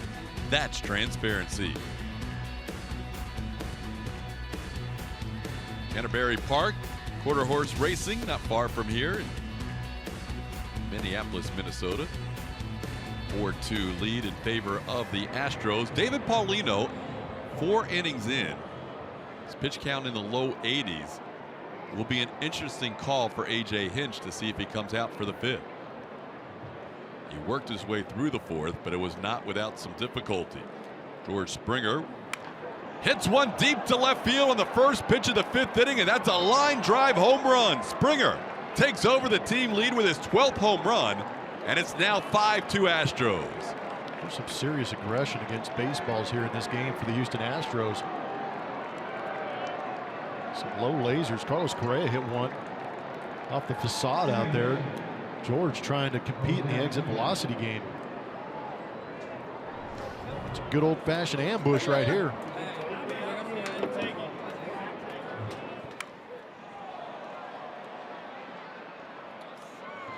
That could have an impact on whether AJ wants to see David Paulino work through the 5th. You get a 3-run lead. It feels a little better than a 2-run lead. 114.2 miles an hour off the bat. 114. 2 hops, backs up the third baseman Escobar, who makes the play on Altuve for one of the rare times Jose's retired here. Carlos has had some success against Hector Santiago, and it doesn't matter what uniform he's in. This is against the Los Angeles Angels of Glendora. Got himself a fastball. You see there a lot of these pitches on the inside corner too, trying to tie him up, but he does a good job of pulling the hands in and getting the barrel out. We talk about doing some damage, but that is some full force behind the swings of Carlos Correa on Santiago. That was the one here today at Target Field.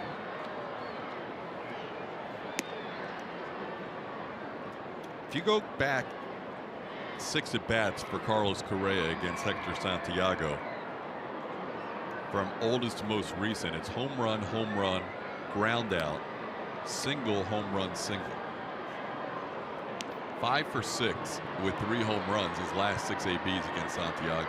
It's like he's facing that pitching machine, Iron Mike. Most career home runs against Santiago than any other pitcher, and he hooks one down the line. This ball is foul. Carlos making a bid for another on that 2-0 pitch.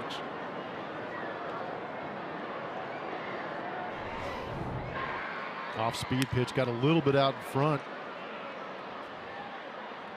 We've talked about this during the course of the year. Correa knows he owns Santiago. Santiago knows Correa owns Santiago. It's a tough deal, and he's been down in the count 3-0 and 2-0 the last 2 at-bats to Carlos. Down and away, 3-1. It almost feels like Carlos is seeing the ball before it comes out of Santiago's hand. Just spit on that slider down. Takes a strike there. It's 3-2. Looks like he yanked the changeup.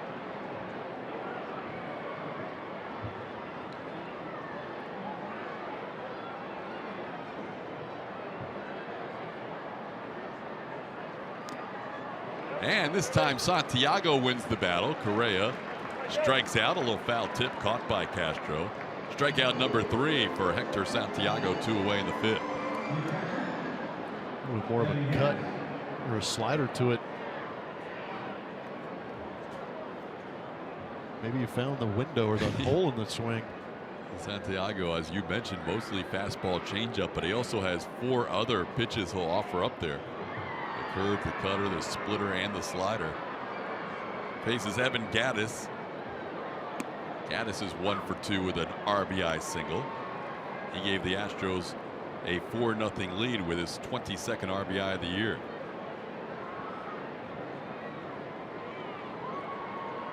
Evan was also retired on a nice play by Brian Dozier.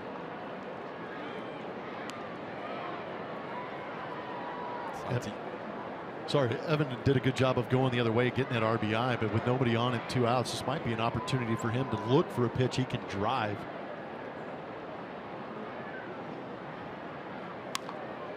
on the ground. Backhanded Escobar. His throw across the diamond in time. After the leadoff home run, the Astros retired in order. George sending a missile into the seats here at Target Field, much like several other Astros. Is 114 as high as we've had all year?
Fifth inning, Astros with a 3-run lead, 5-2. We were wondering if we would see David Paulino out for the fifth, and the answer is it's time for James Hoyt out of the bullpen. AJ probably looking to get a multiple inning appearance out of James Hoyt. As you see his numbers on the year, great ERA, right around 2, making his 12th appearance. Last time he was out there was on the 28th against Baltimore. Only went an inning and threw 21 pitches, had 2 punch-outs in that appearance. Fastball, split-fingered fastball to lefties. He's also developed a great slider that has made him effective against right-handed hitters. And again, another guy out of the bullpen creating swing and miss. Good strikeout numbers for James Hoyt. He'll face Byron Buxton in the top of the order, and a foul back to the screen. You know, lifting Paulino there makes a lot of sense when you consider he was at 89 pitches. He really extended himself in that 4th inning to get through that with only allowing the 1 run. And AJ probably knew Paulino only had a handful, maybe 10 pitches to work through before he got to that 100 plateau. So in comes Hoyt. Ground ball speared by Correa, but with Buxton's speed, tough play, and Byron beats it out. Correa did everything he could. Literally did everything he could. Buxton flat out flies.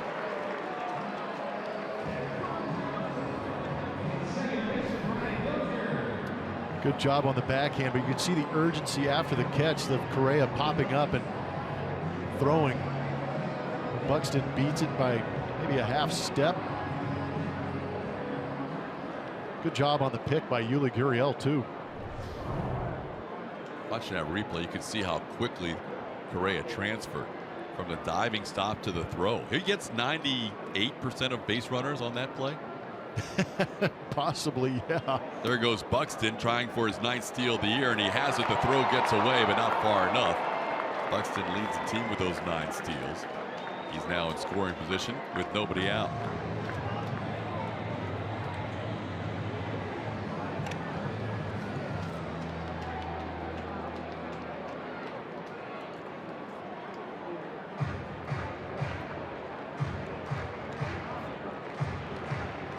Gaddis and Hoyt have a little discussion on the mound. James Hoyt has become a guy A.J. Hinch really has a lot of faith in. One of the more reliable arms out of the bullpen, even though he did not make the team coming out of spring training. A.J. knows Hoyt has been both effective and, as Blummer mentioned, expects to go multiple innings when he gets in there. Kind of a mini version of Devo and his ability to get innings and also be effective and pick up a lot of strikeouts. 0-1 pitch, swing and a miss from Dozier, 0-1. There's that slider, which has become a big pitch for him in 2017. Well, there's a lot of talk coming out of spring. Will it be James Hoyt or Yandel Gustave? It ended up being Gustave, but the reason Hoyt was being considered because he was effective against left-handed hitters. Tony Sipp, the only lefty in that bullpen for the Houston Astros, but now with the development of that slider, it's made him effective against right-handers. So now a guy who can go multiple innings no matter who's up. In on the hands of Dozier, it stays 0-2. Would appeared in Sunday's game against the Orioles when the Astros wrapped up a 3-game sweep of Baltimore. Trying to accomplish the same thing today against the Minnesota Twins, who came into this series leading the AL Central by 2 games. Currently tied with Cleveland, percentage points ahead of the Indians. Indians play an early evening game today against the Oakland A's. Pitch down and in. 1-2 the count.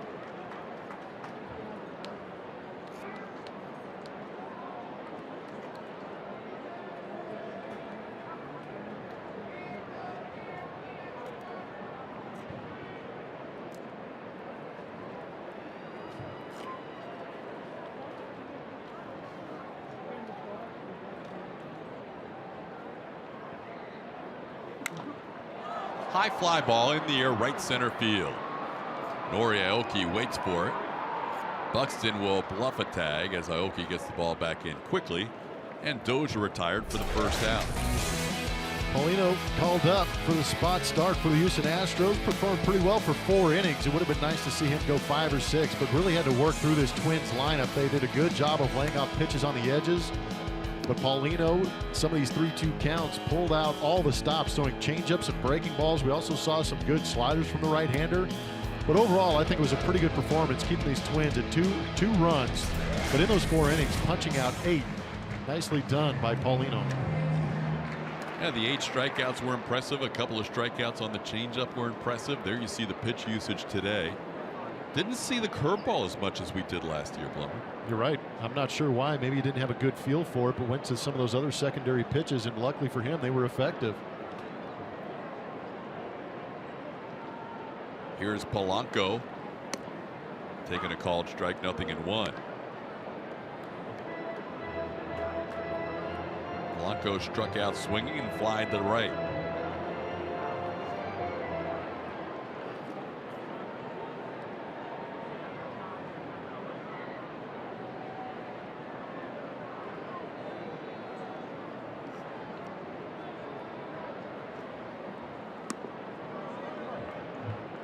Tried to hold up, and he did. It's 1-1.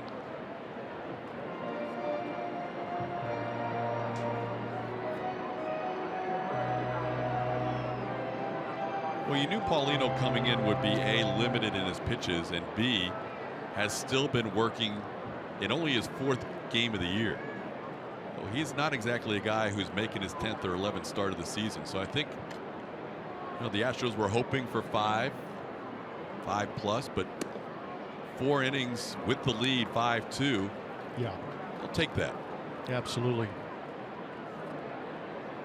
And an injury coming out of spring. Hasn't pitched in many games like you're pointing out, so there's no reason to push him. Turning it over to James Hoyt with a 2-1 count on Jorge Polanco.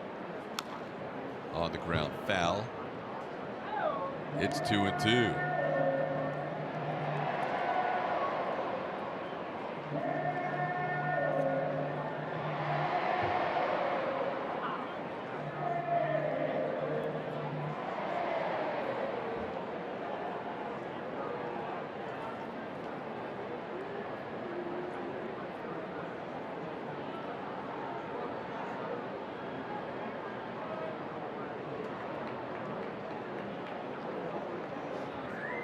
Twins fans watching this series against the Astros, Memorial Day game where the Astros came back down 6 in the 8th inning to win 16-8, and then Houston winning yesterday's game 7-2. Swing and a miss. Polanco goes down. First strikeout for Hoyt. 2 away in the 5th. Good job on the split. 2 strikes. Sometimes you get that tumble straight down. Sometimes you just get that fader, and that one just would not stop fading away. That's that equalizer you talked about against left-hand hitters. Today the Astros leading 5-2, so the Twins fans have seen the Astros in this series outscore their home team 28-12. On the ground towards deep short, Correa backhand throws, picked by Gurriel at first in time for the out. Max Kepler thrown out on a fine play by Correa, and the pick at first by Yuli Gurriel. Extremely good play. He's playing in the shift against Max Kepler, who runs well. The Twins right fielder inside outing this one, but Correa going towards third base makes an incredible throw back to Yuli Gurriel, who picks it. Twins waiting to see if they want to try and challenge this play, so the Astros lingering on the field for an extra beat or 2. Yeah, it was tough to see on that angle. It was a good look at what Carlos Correa was doing.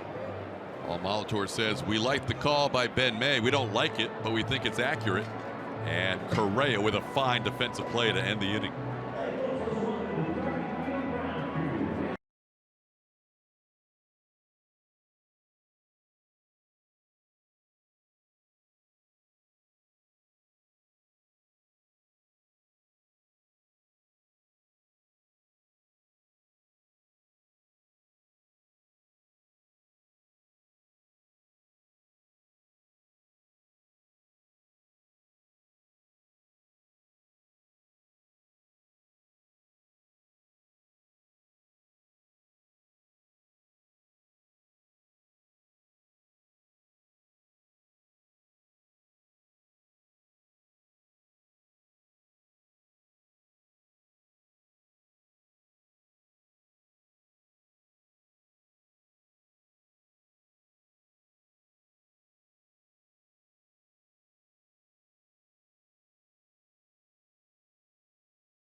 The winner of our Chevy Stroh Poll. Remember, you can vote in our Stroh Poll by following us on Twitter at RootSportsSW. We asked you today, who is your Astros MVP for the month of May? This is a tough one. Ooh, but look at Marwin Gonzalez. 55% of the vote. That was my vote. Well, we got 2 Margos in the booth. TK's holding out. You guys win. You know, Lance didn't get a lot of love, but it's MVP. Yeah. If that's the case, it's tough when you pitch every 5 days. Lance has a very good chance to be pitcher of the month. The Astros could make it a clean sweep. Here's Marwin looking for his first hit today to close out the month of May. Fly ball in the right field. Kepler, as ball continues to drift towards the wall, makes the play for the first out of the 6th. Take a look again at Marwin's May. Big grand slam against the Texas Rangers. Clutch hitting throughout the month, increasing the Astros' odds in the West. That was a great AB. 13 pitches before getting a fastball he hammered into the right field seats. Just leaning back on some people in that month of May. Yuli Gurriel takes a pitch away. And if you're just joining us, I said I would reserve my vote till the end of today's game. And then Correa ends up hitting a home run, his first AB. Another RBI single. Yuli Gurriel into center field. Byron Buxton is back there. And that's 2 out. It was very Switzerland of you to make that call. Well, the month of May is still in progress. Today is the month of May. You can't do that. You got to make a call. So, did you not have enough information to go on? no, because there was. Did you see the numbers? that Julia did pregame, that was dead even. Carlos has played one position the entire month. That's a good point. He's played it very well, though. Yeah. He Marlins played like 6 very well. Well, the fans agree with you and Julia. I'm in the minority today. Here's a ball hit deep to left field. Alex Bregman bidding for his 6th home run in the last 17 games, and it's gone. Bregman makes it a 6-2 Astros lead. Home run last night, home run this afternoon. Kid's feeling it.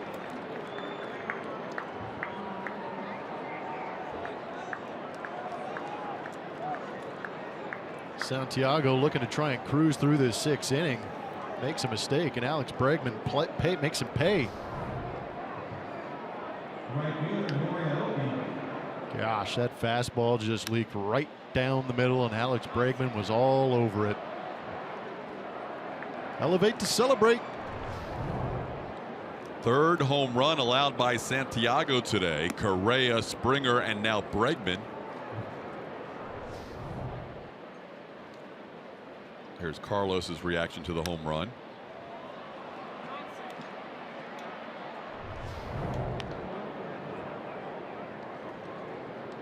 Norioki batting with a 2-0 count.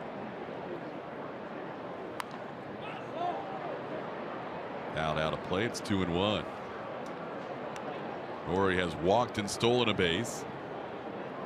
The home run bug has bitten Santiago a lot more recently. He allowed 2 home runs in his first 7 starts. And now in his last 4 starts plus a relief appearance, he's allowed 10 home runs. Counts 2-2. Santiago, not a normal routine heading into this start. He started the game Friday against the Tampa Bay Rays.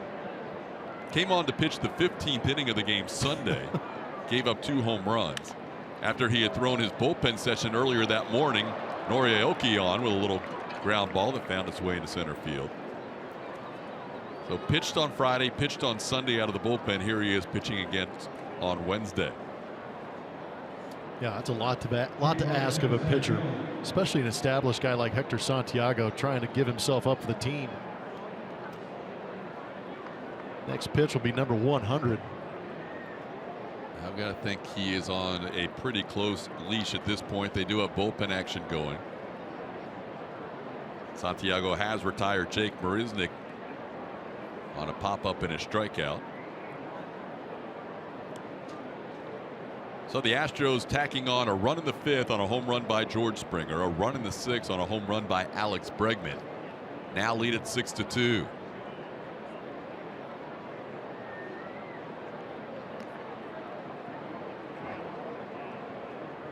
Okie stole a bases last time up.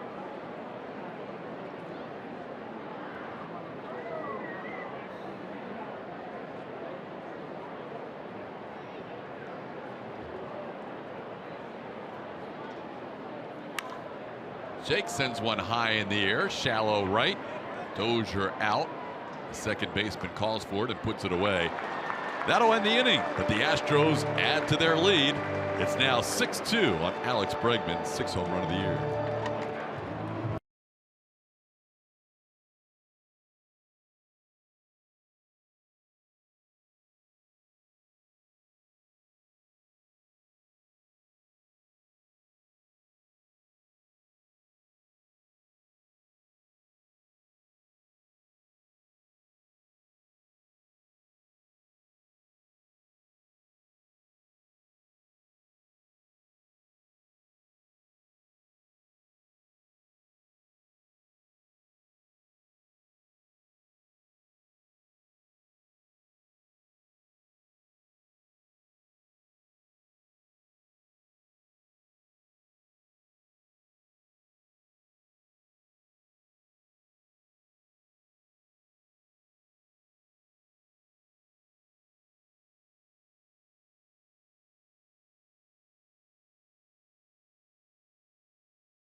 Alex Bregman hitting his 6th home run.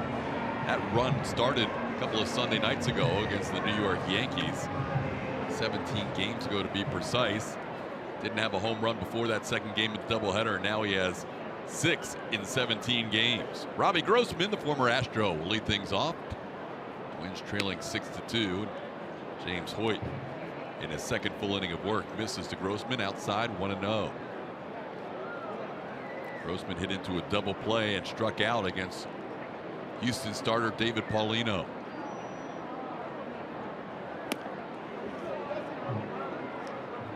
One and one the count.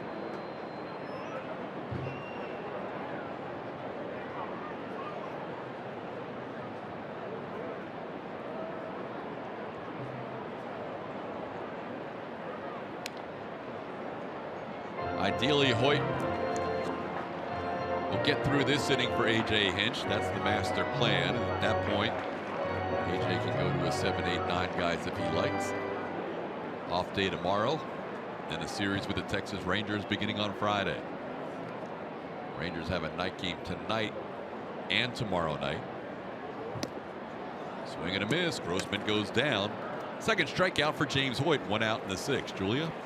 You guys were talking about Lance McCullers Jr. earlier. Maybe getting some votes for pitcher of the month. He's our pitching performance powered by Kubota. We're taking a closer look at the road starts that he had in the month of May. You know, the home road splits for him were a little lopsided, but he's pretty much changed all of that with those 3 starts, 2-0. I think just 1 unearned run was given up here in that time, so the 0 ERA for him. You know, that coincides with the pitch usage changing for him as well, too, guys. That curveball being his best pitch, but we saw in those 3 starts really using that fastball changeup more, having a lot of success. So we're watching him mature and develop in front of our own eyes. It's been fun to watch. You don't think about Lance and the phrase pitch to contact in the past, but he has been doing a better job of that. He's an excitable young man that has the stuff to go out and get punch outs, and we've seen that obviously early on in his career, but I think he's really maturing and developing that changeup has been a big key for him. When you think about this series, Blummer, as Eddie Rosario digs in, 1 out in the bottom half of the 6th inning. To me, it was an interesting setup because you had 3 guys going for the Astros not named Keuchel or McCullers. And you had the 2 guys who have been going the best for Paul Molitor in Santana and Barrios. And you thought, this could be a difficult series, even though the Astros had just won 6 out of 7 on the homestand. They get a great performance out of the guy next to A.J. Hinch there, Mike Fiers, yesterday. Yeah, that will improve that relationship. They got a huge comeback in the 8th inning on Monday. And then today, you know, David Paulino, 4 innings, 2 runs, kept them in the game, gave his offense a chance to do their thing. And here they are with a chance at a sweep. Early on in April, pitching was way ahead of the hitters. And the pitching helped those guys win early on, but then we've seen the offense step it up, namely Correa, Marwin doing some great things now, Alex Bregman getting in on the action, but you're going to need those moments. They have the offense to pick up their pitchers. We've seen them come back from plenty of losing situations where they've come back and won ball games, so they have the firepower, but it's nice to see them come out and get Paulino a couple of runs, help him get comfortable early on. But it's just such a unique dynamic to have 2 solid number, maybe 1A and 1B in Lance McCullers and Dallas Keuchel, but then to have the offense to be able to pick you up. So there's really that no panic in those guys when they go out there. And yes, you'll need 5 innings out of your bullpen today, but you have Keuchel off of a day's rest tomorrow for the bullpen, and then you have McCullers. That's the way you want to set up a series against the Rangers. And again, Texas plays tonight after the Astros are done, and they'll play again tomorrow night, so potential to use up their bullpen a little bit before that series. It's about as good a setup as you can have with these injuries to your pitching staff coming into this series. Completely agree. 3-2 the count to Eddie Rosario. Fouled out of play. Rosario has struck out and singled in this game. Dallas has done a good job of being that day off for the bullpen as you look at some of the numbers of Lance McCullers on the road. It's a good adjustment, I should say. It's nice that he doesn't answer those questions anymore. Started in Anaheim, continued in New York, or continued in Miami. Here's a ball high in the air, deep to right field. Aoki all the way back. He's at the wall. He's going to look up, and this ball is gone. Home run, Eddie Rosario. Rosario hits his 5th of the season, and now the Astros lead is 6-3.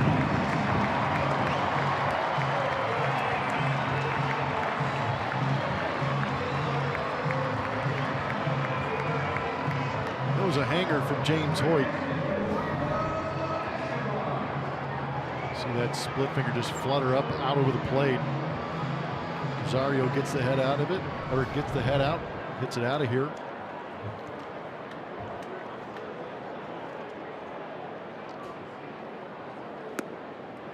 First pitch to Eduardo Escobar is down and in for a ball, 1-0.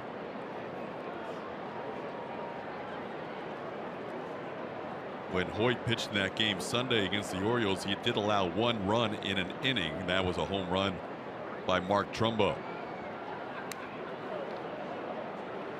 Fouled back by Eduardo, 1-1. All of Eddie Rosario's home runs have been at home this year, all 5. He makes it a 6-3 game.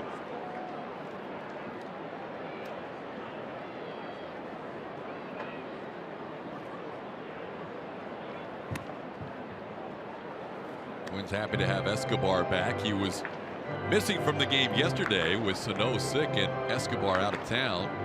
They had a one-man bench in yesterday's game with Chris Jimenez being the only non-starter available. Escobar continuing his interview process down in Miami, trying to become a U.S. citizen. A lot of Twins were excited to have him back and happy that he is following through on that. They prepped him for some of the questions he was going to get in Miami, and he said none of them were the ones he actually received. Isn't that how every test happens? I studied so hard. He probably stumped some of the Americans with some of the questions he got. Escobar left the team after the game Monday. Memorial Day was a day game. Last night a night game. Counts 3-2. Had a fan on Twitter ask me why he came up to Lee Greenwood's proud to be American. Be an American. Now we know why. On the ground, Altuve. 2 outs. Treat your employees, host clients, or even celebrate a special occasion with an Astros luxury suite at the ballpark. Reserve a suite and create a premium experience your group is sure to remember by visiting astros.com/suites or call 1-877-9-ASTROS. After the Astros 10-game homestand, on the road for 10, but then they're back home for another extended homestand. As Brent Strom talks to James Hoyt here with 2 outs and the bases empty. Probably just a little breather here, and also with a lefty Tony Sipp warming up, giving him an extra few pitches because the lefty's on deck. And Jason Castro.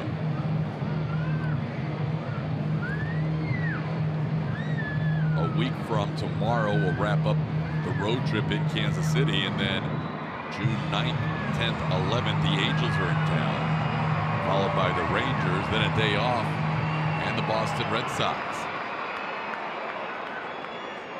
Getting to the point of the season where there's not many American League teams the Astros have yet to face. The Red Sox they'll see for the first time June 16, 17, 18. They'll see Toronto for the first time right before the All-Star break. Swing and a miss from Chris Jimenez, 0-1. The one team they don't see till very late in the schedule in the American League is the Chicago White Sox. They will see the White Sox for the first time all year on August 8th in Chicago.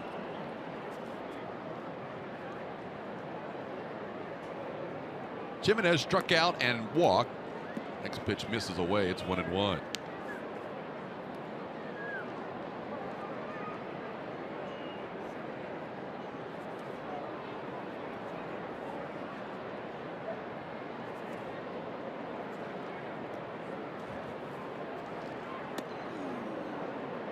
Up and in from Hoyt, 2-1. Hoyt at 34 pitches.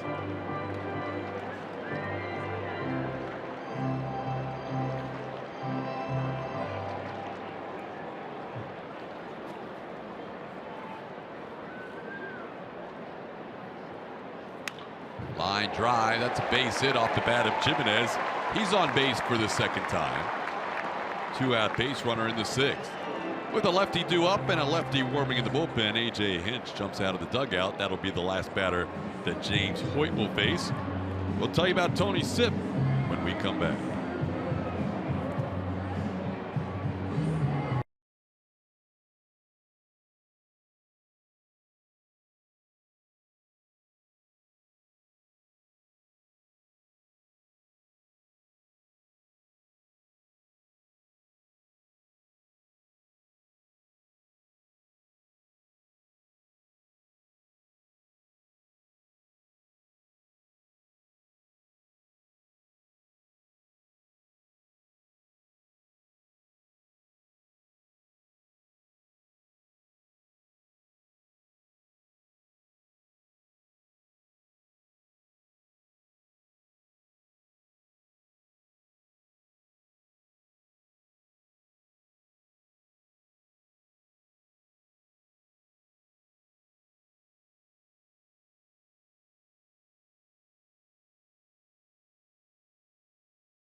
Bottom half of the 6th inning, a runner on with 2 outs. Both teams with 8 hits.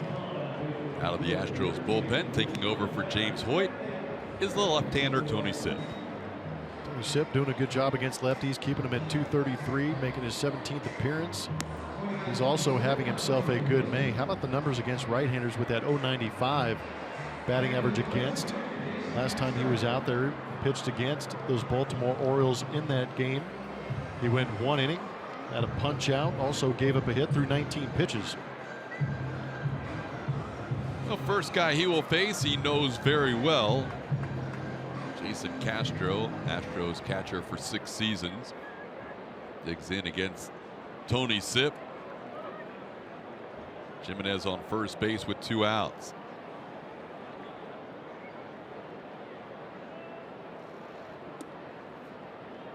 This is outside for a ball, 1-0. Castro has grounded out and struck out. In this series, the Astros have pitched Castro pretty tough.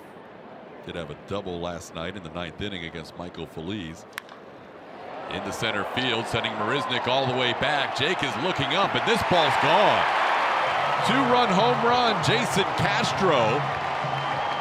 All of a sudden, this is a 1-run game.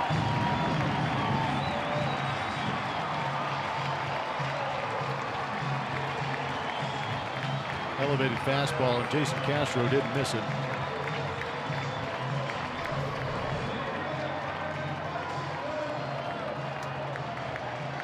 Head down, drive through it.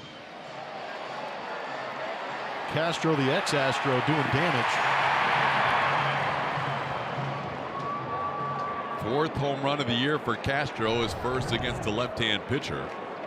And just like that, it's 6-5. Here's Byron Buxton in the dirt for a ball, 1-0.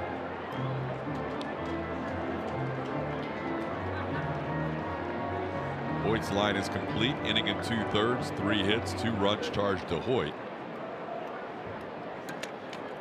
And now Sipp will try and get through the 6th inning. 1-1 the count.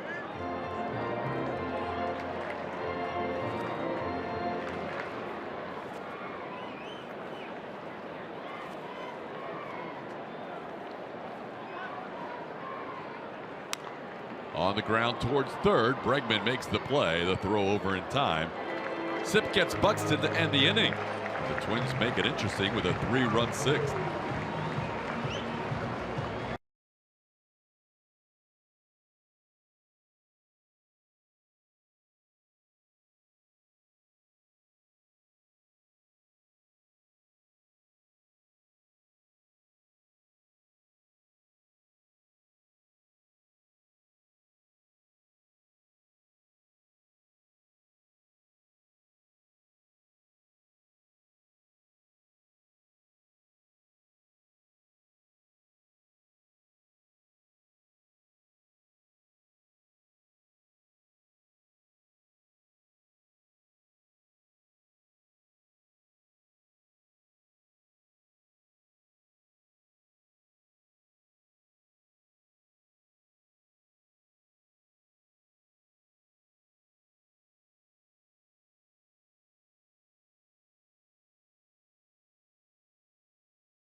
Into Target Field for Twins and Astros.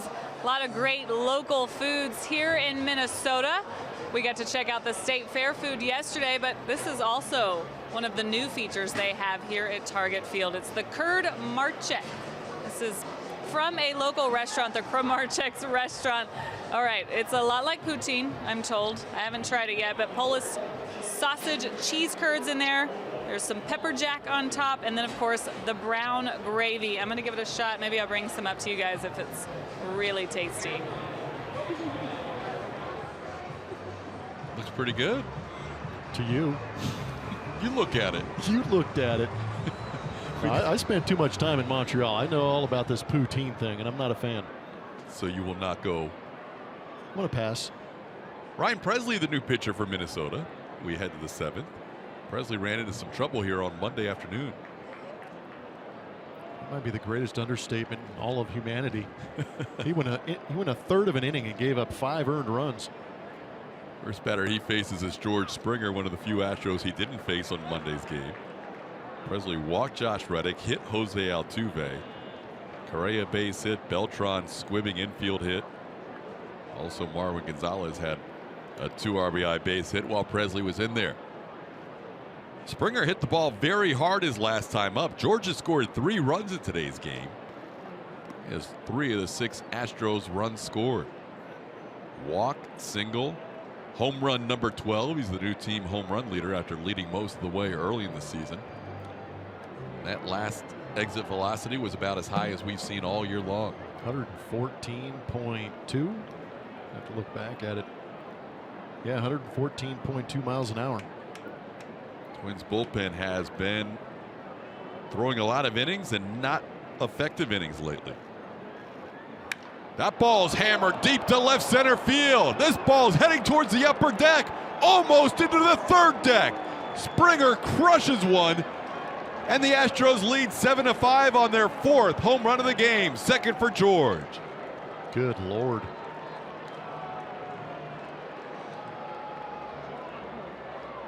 That almost made it to the home run porch, way up above the fence. That's above the bullpens in left center field.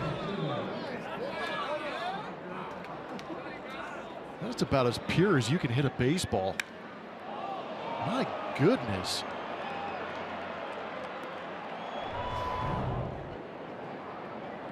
Jose Altuve, a rare wild swing, chases that pitch. Springer's feeling it right now.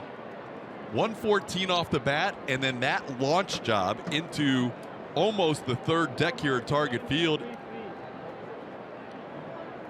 112.5 miles an hour off the bat. Ooh. 28-degree launch angle, equaling 473 feet on that home run off the bat of George Springer. 473. Wow. That's impressive. 2-1 the count to Jose Altuve. Borrowing a line from your buddy Miguel Tejada. Love Miggy. He would also be putting the spotlight on George Springer right now. So he hits one 114 miles an hour, 114.2 in the previous AB. Then he hits one 473 feet. Yeah. Not bad for a leadoff hitter.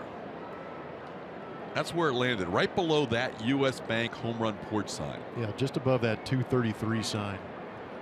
There's a lot of people in that section that didn't anticipate having to get out of the way of a baseball.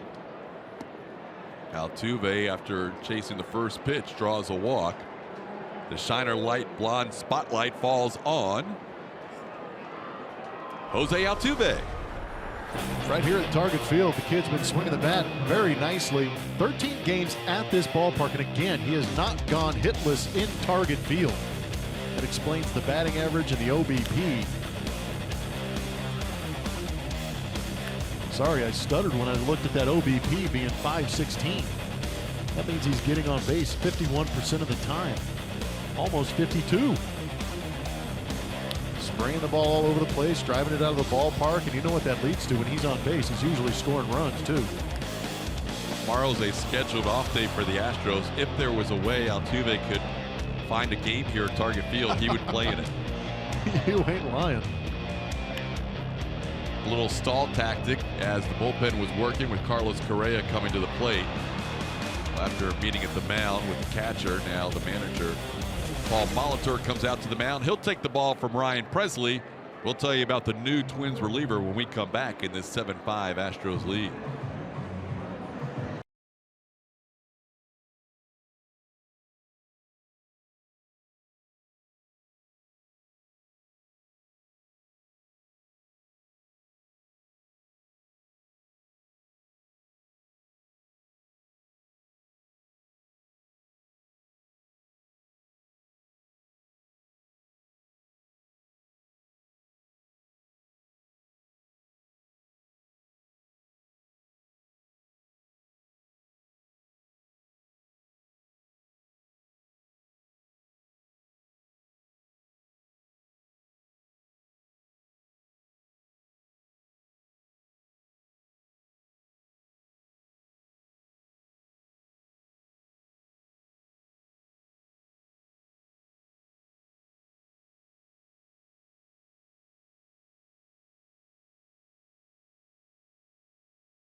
George Springer, here's a little squeamish. You may want to look away because he is taking it out on that little leather baseball for some reason.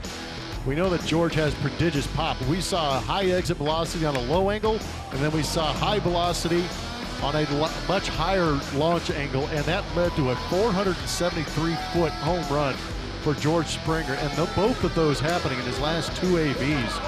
Just unleashing the fury here at Target Field. That'll put him into second place in the major leagues as far as home run distance is concerned. Jake Lamb has the furthest this season. This is according to StatCast on MLB.com. Jake Lamb, 481 feet. But George Springer is going to sneak into that 2 spot just ahead of Kyle Schwarber with that 473 estimated distance on that second home run this game.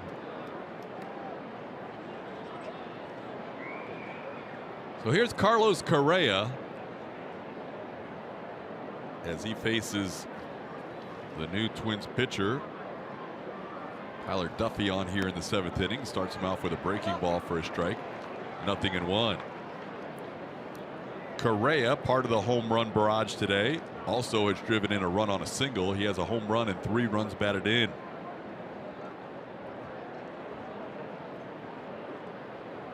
Twins right-hand pitcher Tyler Duffy still resides in Houston, a native of Houston, Texas.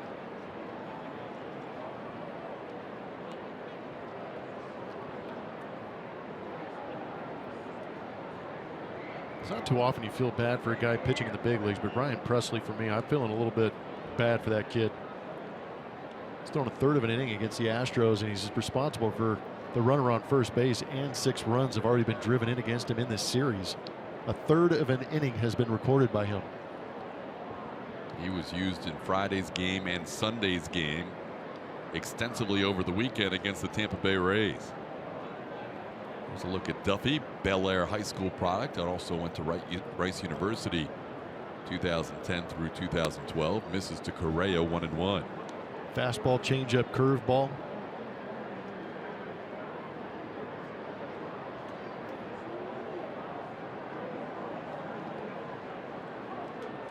Altuve on with a walk.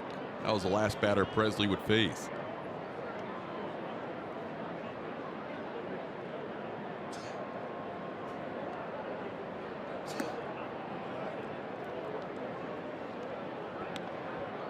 That ball at the bat of Springer did not miss the third deck in section 333 by much. I doubt there have been many, if any, home runs hit into that section. That was incredible. That ball was in the air forever.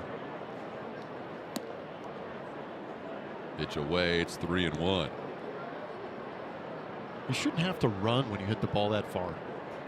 George is 3 for 3 with a walk, 4 runs scored, 2 solo home runs. Astros have needed all these runs with the home runs. They lead it by 2, 7-5. There's a hard hit ground ball. Correa, another base hit, his 3rd hit of the game. Altuve will go 1st to 3rd. Carlos continuing his month of May with a 3-hit day.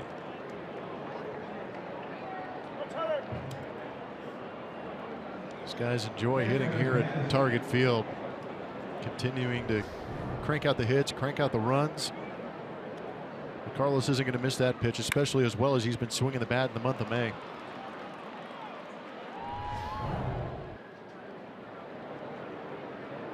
Coming in, batting .379 this month.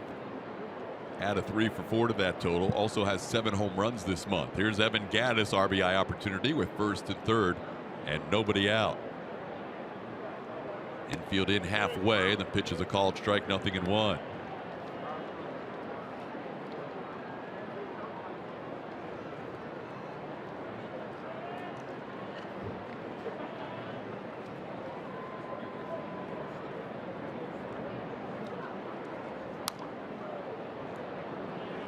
Fouled back. Duffy ahead of Gattis, 0-2. Duffy has had success against Evan Gattis in their matchups. Evan is 0 for 5 with 3 strikeouts against Tyler Duffy.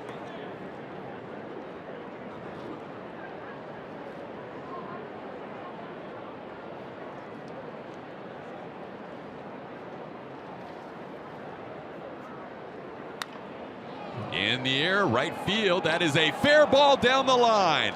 Ground rule double. Altuve trots in with a run. Gattis an RBI double. Correa to 3rd. The Astros lead now 8-5.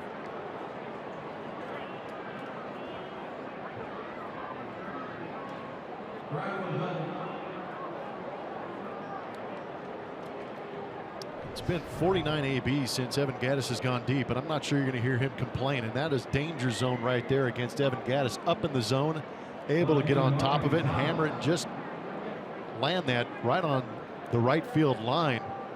Bounces up into the stands and actually takes an RBI away from him. Ball stays in play. Carlos Correa scores easy. So now the infield is in, and an intentional walk to Marwin Gonzalez will load the bases. They will walk Marwin, who is having such a big month of May, like Carlos Correa, and Tyler Duffy will face the right-hand hitting Yuli Gurriel.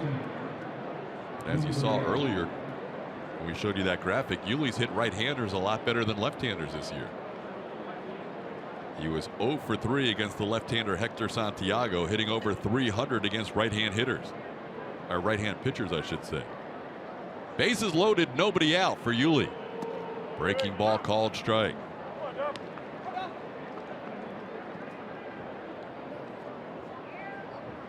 Astros have scored 31 runs in this 3-game series. Bidding for more.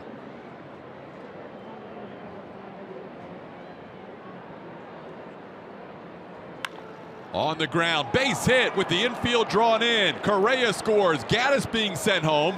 The throw by Buxton is offline. That'll advance the runners an extra base. Gurriel to 2nd, Gonzalez to 3rd. Astros now lead 10-5 on the 2 RBI single by Yuli Gurriel.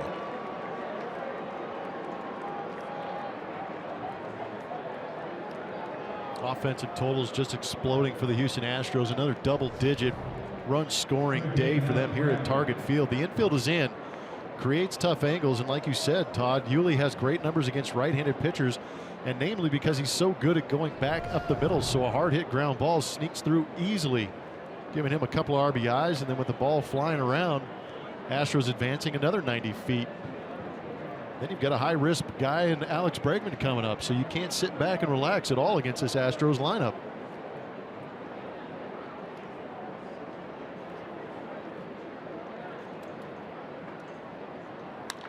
Line drive center field. That's going to fall in for a hit. In comes Gonzalez.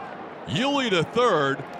Just when the Twins scored 3 in the bottom half of the 6th inning to make it a 1-run game, this Astros offense has come back with a 5 spot. Nobody out, top of the 7th. Out of the dugout comes the beleaguered Paul Molitor, who is watching this bullpen implode again. The Astros scored 14 runs against this bullpen on Monday, 3 runs yesterday, and another 5 with still nobody out in the 7th inning today. We'll tell you about the new Minnesota pitcher when we come back.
The Astros scoring 5 runs in the inning with nobody out and runners on first and third.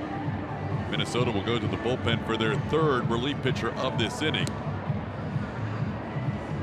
And it is the veteran left-hander Craig Breslow. We saw Breslow in this series in Monday's game.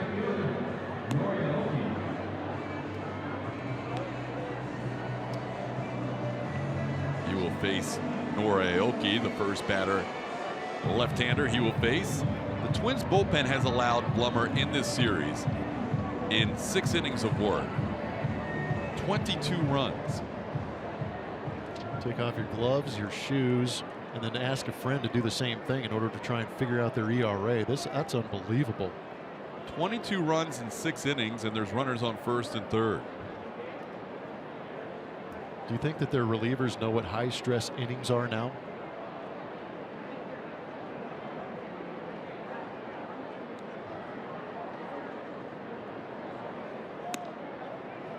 Pitch is a called strike, 0-1. Breslow has a 2.89 ERA. Before that appearance he had in that game Monday against the Houston Astros, it was a 1.47, but in a third of an inning, the Astros put 3 on him in that game.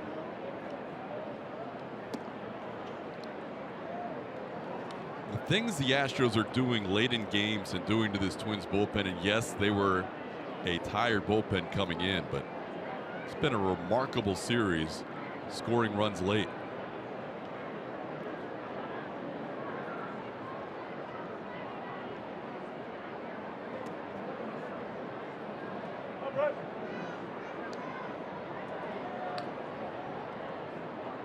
There's nobody out in this inning.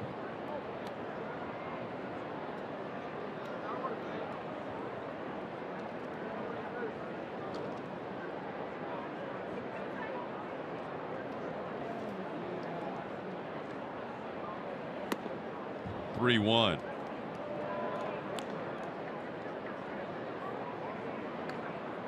Astros led this game 6-2.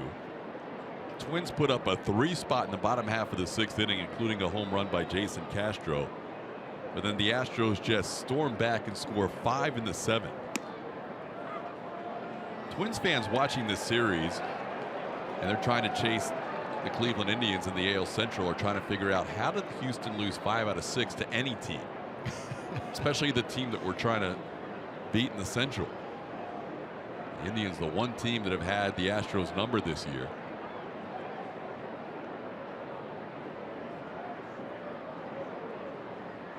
Three-two pitch in the air to left center field. Buxton will get over and make the play, but this will score a run. Nori Aoki with a sacrifice fly. And it's now a 12-5 game. First out in the 7th inning. And the Astros have put up 6. Quality AB, picking up those RBIs when you can. Such a luxury to have that many base runners for the Astros, but a luxury as a hitter too to have a runner on third base. Less than 2 outs. Those guys are feeling the flow. First 7 batters reaching in the 7th before the Aoki sacrifice fly. So here's Jake Marisnick. Jake takes a pitch outside for a ball. That's 23 runs scored by the Astros against the Twins bullpen in 6 1/3 innings.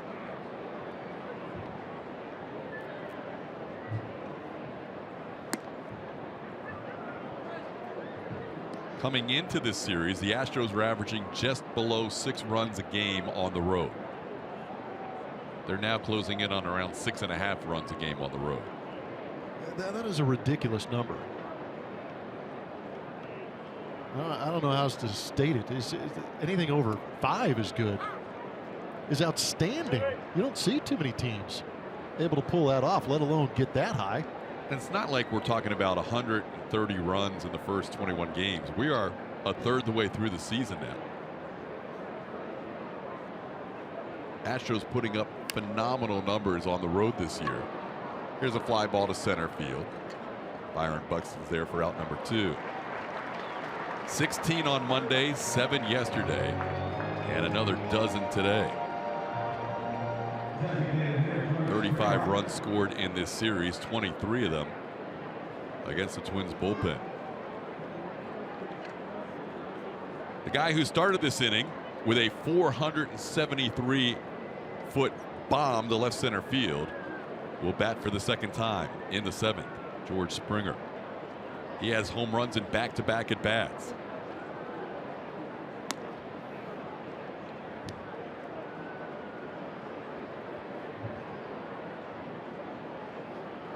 Springer 4 runs scored in this game, 39 on the season. Home runs 12 and 13 today. Which is a strike, 1-1. If you like numbers and you like production, you're loving the shot that's on your screen right now. That is a lot of damage. 2 guys in there with an offer between Marwin and Jake Marisnick, and yet the Astros have pounded out 13 hits and 12 runs.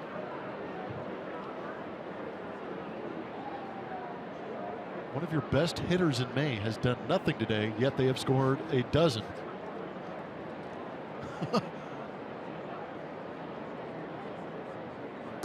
Breaking ball inside, and it's 3-1. George could see a good pitch to hit here. Chance for a 3-home run game. Why not? Still waiting for that other one to land.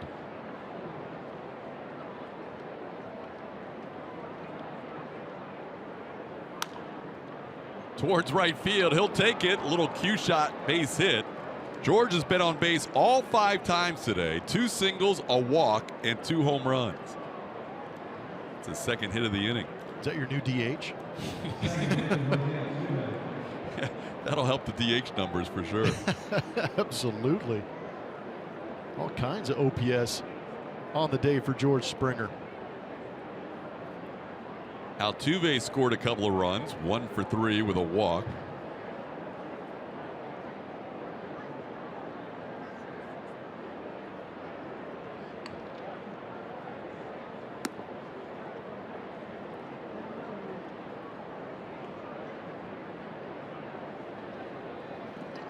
You kind of see that sheepish look on George Springer's face as he's looking around, maybe making eye contact with Chris Jimenez at first base, and he kind of gives that sheepish look like, hey, I don't, we're just going good right now.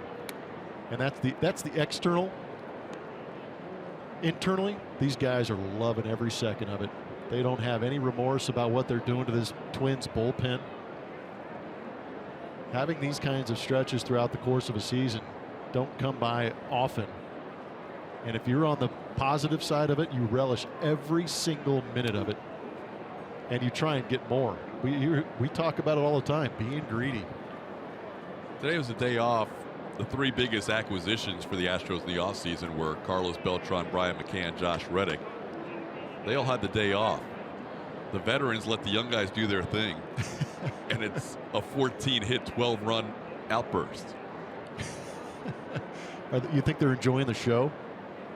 3-0 pitch is a strike. Altuve doesn't mind. The way he goes here at Target Field, he wouldn't mind getting a hack here. Just delaying the inevitable.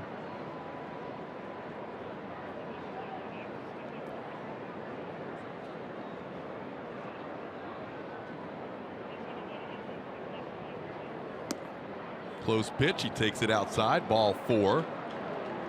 Breslow walks Altuve. Jose's walked twice in this inning. Astros will send their 12th man to the plate in the 7th. Yeah, ho hum. Been there, done that again. Too much sauce. Too much awesome sauce.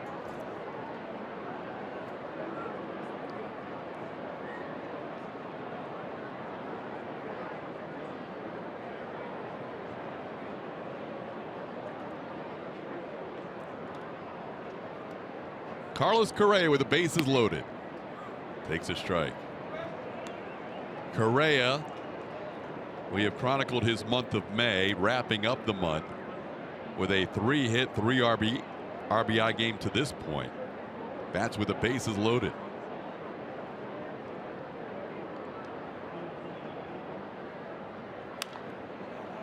Popped high in the air. Dozier, the second baseman, drifts out. And he puts it away for the final out. Astros score 6. Lead at 12-5.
Run, top half of the 7th inning, sending the first 7 men to the plate, all reaching.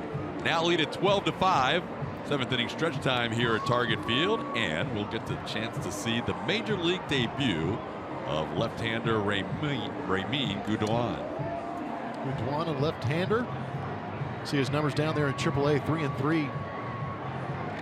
And whip at 1.52, and again, maybe not primed and ready for the show right now, but he has an opportunity with some of the injuries and some of the flux going on in that bullpen with guys making spot starts. So a real opportunity that we keep talking about. He's got 27 punch outs.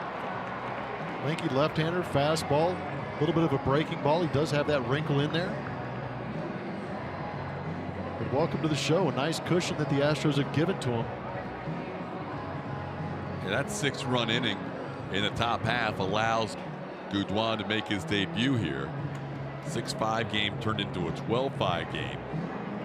Gudwan will face the tough part of the Twins lineup, starting with Brian Dozier.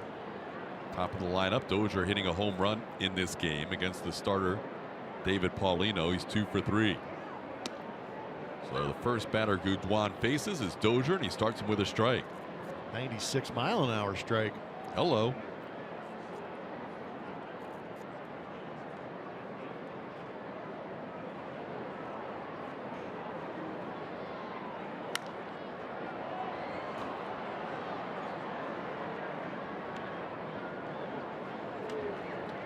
Ramin Yohiro Gudwan, 25-year-old left-hander from San Pedro de Macorís, making his major league debut. There's been a couple of pretty good ball players out of that city. Too many to name. Shortstops along the way. Yeah. Breaking ball down low. It's 1-2.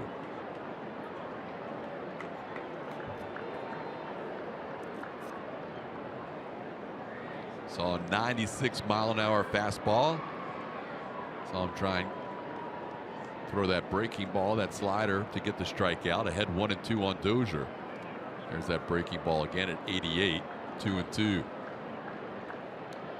These Twins doing a quick scouting report on the new left-hander in the game.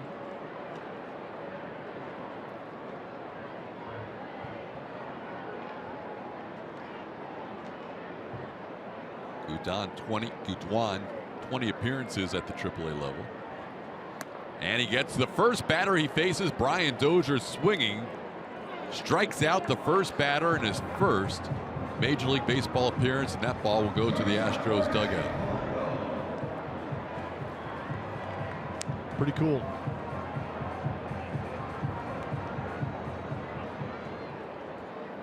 It's a pretty good big league hitter, and Brian Dozier just got the doors blown off in a high fastball. Alonzo Powell will take that baseball to a secure spot in the Astros clubhouse. We saw that happen at Minute Maid Park when Jordan Jankowski struck out his first batter of his major league career. 98 to Polanco, 0-1. 98. You see the location? Down? That was a nice little tilt. Good angle. Ramin Gudwan coming in here with some high octane. There's another 98 down and in, 1-1.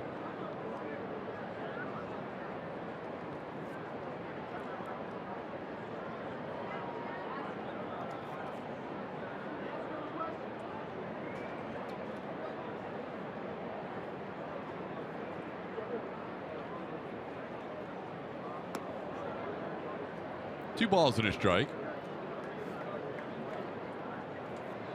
Gudwan taking over for Tony Sipp. Sipp went a third of an inning after James Hoyt pitched an inning and 2/3. All this behind the starter David Paulino, who lasted 4 today in his first start of 2017.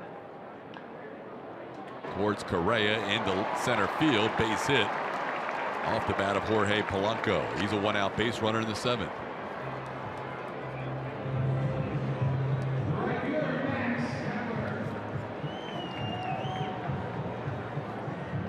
Every Wednesday night home game at Minute Maid Park is Dollar Hot Dog Wednesday.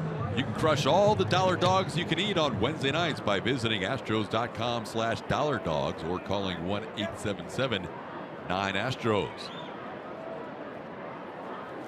Astros back home a couple of Wednesdays from now after this 10-game, 11-day road trip. Pitch to Max Kepler's a called strike, 0-1. Kepler a couple of base hits today, scored a run.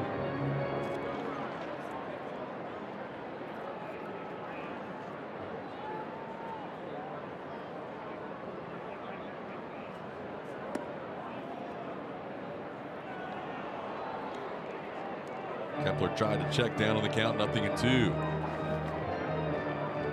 Astros scoring 6 more runs against the Twins bullpen in the top half of this inning.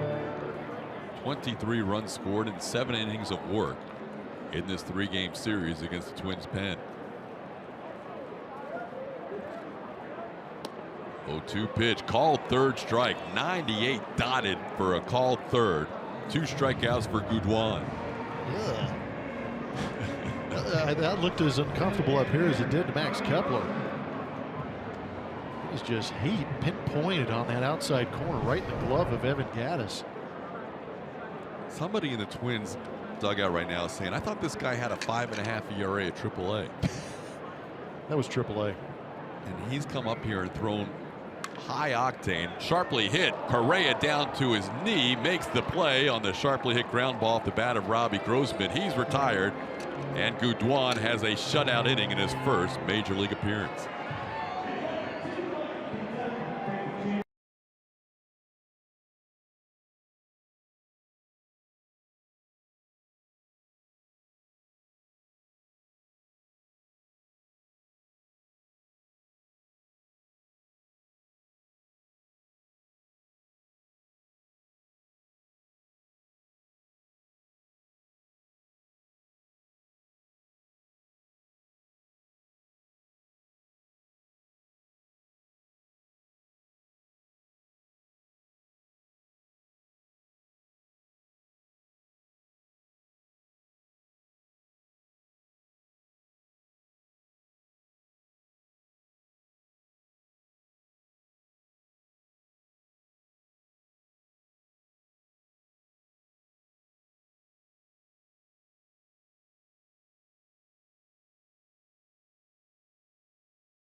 Beautiful day because there are a dozen runs for the Houston Astros to the Minnesota Twins 5. And our league leaders are going to be presented to you by Houston Methodist. First place teams this season. Minnesota Twins coming into this were the leaders in the American League Central.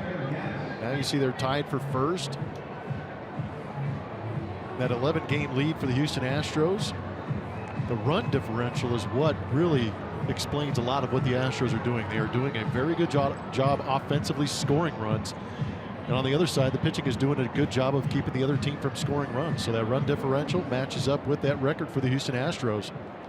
But a tale of two divisions also. Yeah, remarkable when you break down those numbers and also the home road numbers for the Twins, and for that matter, the Cleveland Indians, as Jason Wheeler, who made his major league debut in last night's game for the Twins, pitching back-to-back games, and the first pitch that Evan Gattis sees is a home run to left field. Evan Gattis with a home run.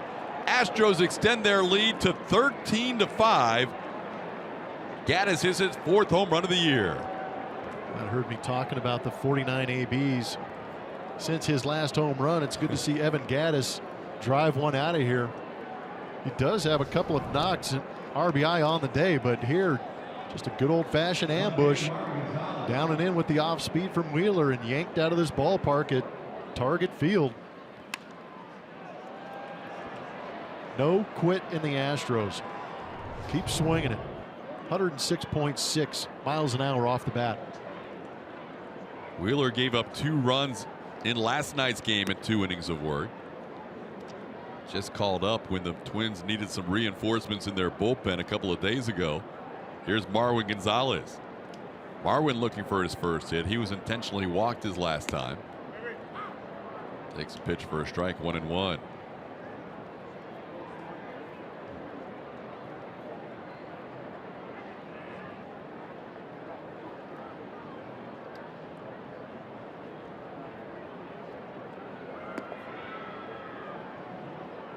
You know, you saw the splits there, the comparisons between the Astros and the Twins. The Twins did have the best road record in baseball before this series.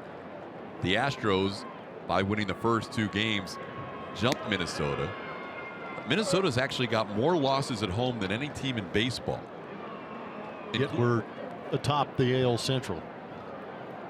It makes no sense. I mean, even teams like the Phillies, who have struggled this year, only won about a third of their games. They're 10-13, 3 games under at home. The Twins are 12-17 at home coming into today. Into right center field, Marwin bidding for his first hit, and he will have it. A little bloop shot into right center that falls in for Gonzalez, and the Astros have yet another hit.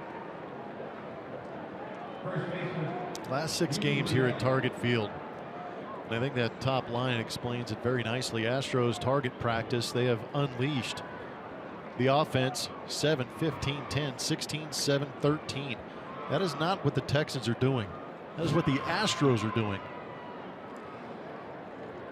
Quick math, what is that, 68? 68 runs in 6 games. That is 11.33 runs per game. Today's barely over the average. It's been a long day. These guys are still working. In the category of the Astros versus the Twins bullpen, we're now up to 24 runs scored in the series in 7 innings. There goes the ERA. Yeah, that'll shoot your bullpen ERA for the entire month and for almost half the season. George Springer with a perfect day. He's been on base 5 times with 2 home runs and 4 runs scored, sitting next to Ramin Gudwan, who made his major league debut.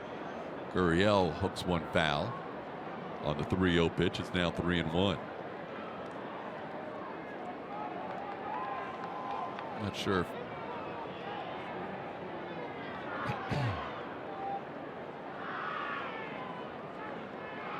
the Astros were thrilled with a 3-0 swing there, up 13-5. Yeah, it kind of sends a little bit of a message. I mean, I'm all about being greedy, but the 3-0 count is one of those unwritten rules that we hear about a lot late in ball games. When you've been pounding on a team, it just says that you could care less about them, and you're going out there and going to try and abuse them, because in a 3-0 count, you're going to good chance you're going to see the same pitch 3-1. 3-2 is inside. And it is an unwritten rule, and Yuli is relatively new to the major leagues. He's been here less than a year. And that's one that he'll probably learn along the way. Well, you just don't want it to lead to repercussions. We've seen that baseball players can have very long memories. Here's Alex Bregman after that walk. Bregman has a home run and a single in his last 2 at-bats. He's 2 for 4 on the game. He now has 6 home runs in his last 17 games. And Wheeler struggles to find the zone with that first pitch. It's 1-0.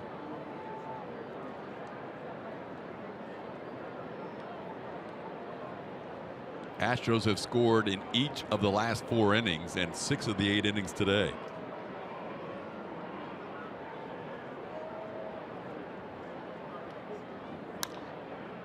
Towards right field, Kepler comes on. He retires Bregman for the first out of the 8th inning.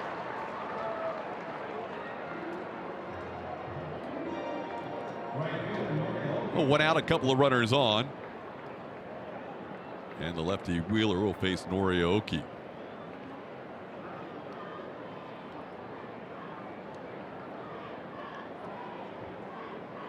Astros trying to win their 22nd game in the month of May. They had already set the franchise mark this month with a win yesterday.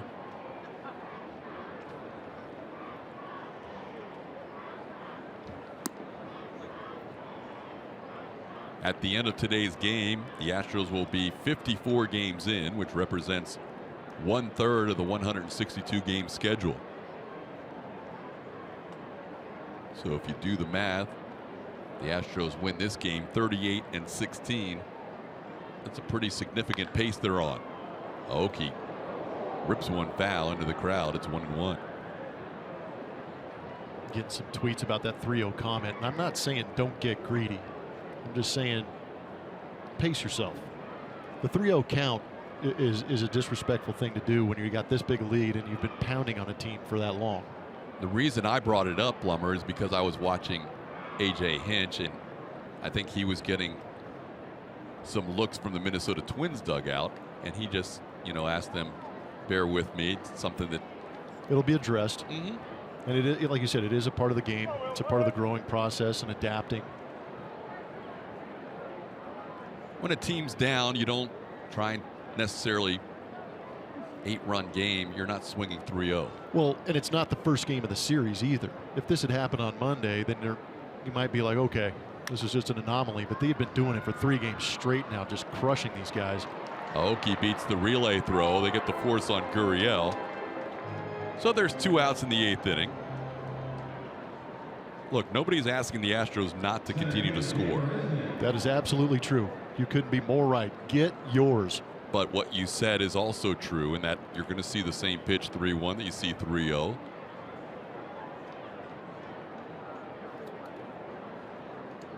So here's Jake Marisnick. Jake would like to get into the hit column with Marwin Gonzalez single in this inning. Jake, the only guy still without a hit today. 0 for 4. Takes a strike, 0-1.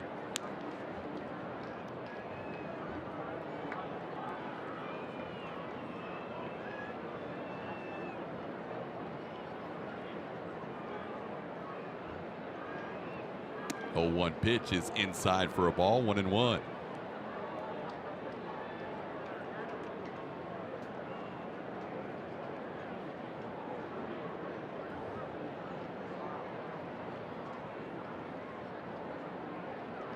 (13-5) Astros. And it's 14-5. Jake Marisnick joins the hit parade. Now the ball gets away from Rosario. It'll be 15-5. In comes Aoki. Jake with a double. Astros tack on 2 more runs.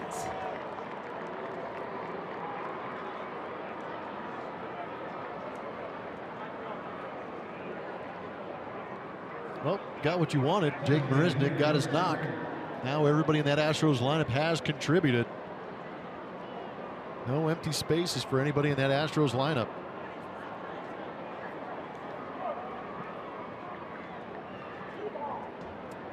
That'll go as a 2 RBI double for Jake. Are you out of green highlighter? Yes. I almost commented before Jake got that hit that the first thing I'm going to do when we get to Arlington is head over to the stationery store and get some pens. You didn't catch our broadcast on Monday afternoon. Blummer shades in the run scored with a green highlighter, and he has been doing a lot of that this game and this series. Man. You're happy about it, though. I am. No, it's exciting. I'm actually challenging myself to multitask, trying to talk and write at the same time. So far, so good. Getting a lot of practice. George has a chance to reach base for the 6th time in this game. He has scored 4 runs. He is 4 for 4 with 2 singles, 2 home runs, and a walk. And he's got a 3-0 count.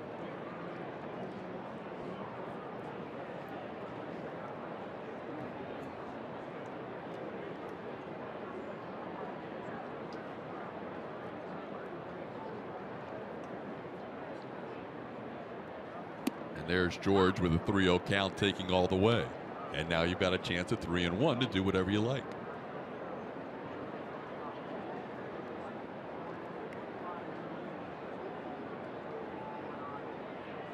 Those are good conversations to have if you're the Houston Astros, though. It means you're swinging the bats well.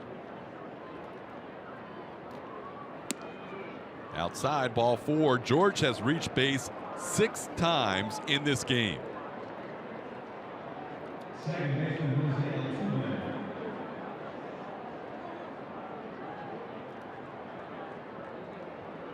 Three more runs in this inning. 26 runs scored against the Twins bullpen in 7 2/3 innings. Here's Altuve. Altuve grounds towards third. That one is fielded nicely by Escobar, and they get the force out on Springer. That'll do it. 3 more on the board. It's 15-5.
AARP helps us get to know this Astros offense in the month of May. 5 more home runs today. Carlos Correa, his 9th. George Springer, his 12th and 13th. Alex Bregman hitting his 6th. Add 1 for Evan Gattis, number 4 for Evan. Springer's 2nd. And the Astros and the Toronto Blue Jays end up in a dead heat for home runs in the month of May. Yeah, there's equipment managers around the league that have had to make some special orders because so many baseballs are leaving the ballpark. There you see that note with 5 home runs today, the Astros tie Toronto for the major league lead in the month of May. 51 home runs. Pitch inside to Eddie Rosario for a ball. It's 1-0. Rosario, Eduardo Escobar, Chris Jimenez facing Ramin Gudwan, making his major league debut. And that ball is hit hard to right field and off the wall. Nori plays it nicely. Rosario into second base with a leadoff double. It's one twin that has been swinging the bat well. Rosario got himself a knock and an RBI in the 4th, a home run in the 6th, and now in the 8th inning, a double off the right field wall.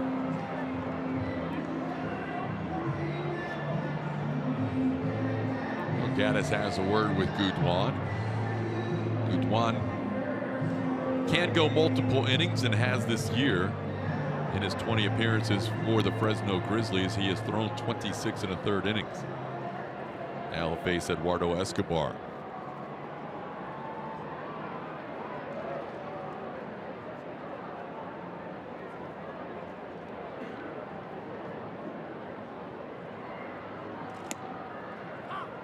Called strike to Escobar, who was 0 for 3 today.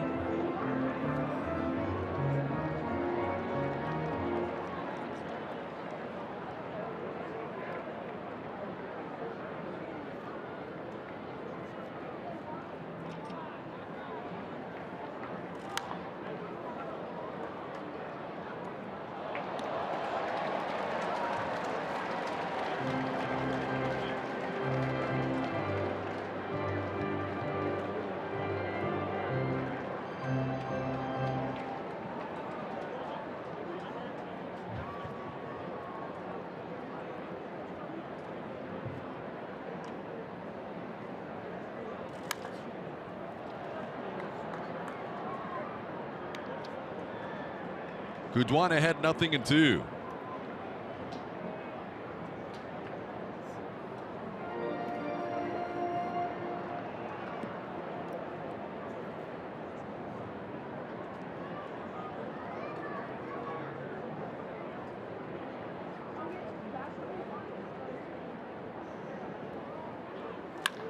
On the ground to short. Correa is there.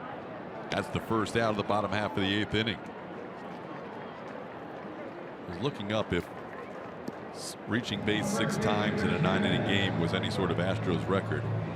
I did notice that in looking at the record book, Jeff Bagwell once walked 6 times in a game. What? It was a 16-inning game, but he walked 6 times in one game. My goodness. August 20th, 1999, in a game against the then Florida Marlins. Yeah, but 6 times on base in a 9-inning game is pretty remarkable. More than likely, George won't see another plate appearance. He walked, and then Altuve made the last out. You can't say that. Based on the past. Yeah. It's a good point. They sent 12 men to the plate in the 7th, 8 in the 8th. So they've had 20 hitters at the plate in the last 2 innings. And Springer would be due up 8th in the 9th. Here's Chris Jimenez, 2-0 the count. Gudwan still throwing hard. That last one came in at 96. But you can see the location might be a little bit of an issue with Gudwan. Can't just rear back and fire baseballs in this league. A couple of these outs have been hit hard to Carlos Correa, who's made some nice plays. But you do like the action on that arm. Down to the count, 3-0.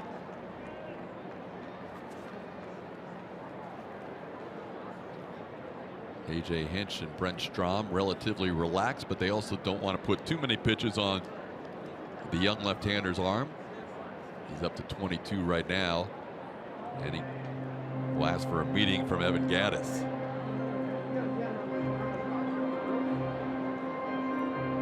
This could be a reminder of the signs with the runner at second base, but it could be just calm down. Give me your best fastball in the strike zone. We'll see what happens after that. Julia? Hey guys, well, lots to learn for Gudwan, who's spending his first day in the big leagues, including what to wear around the clubhouse. He showed up in his suit, as he was supposed to, but then changed into his Fresno Grizzlies workout gear. That was not well received in the clubhouse. Guys were giving him a hard time. Why would you even put those on? Can we get the clubhouse manager in here? They got him taken care of, though. They got him some Astros gear, so he'd be ready to just kind of hang out and wear the big league stuff. Yeah, that more or less gets the equipment guy in trouble.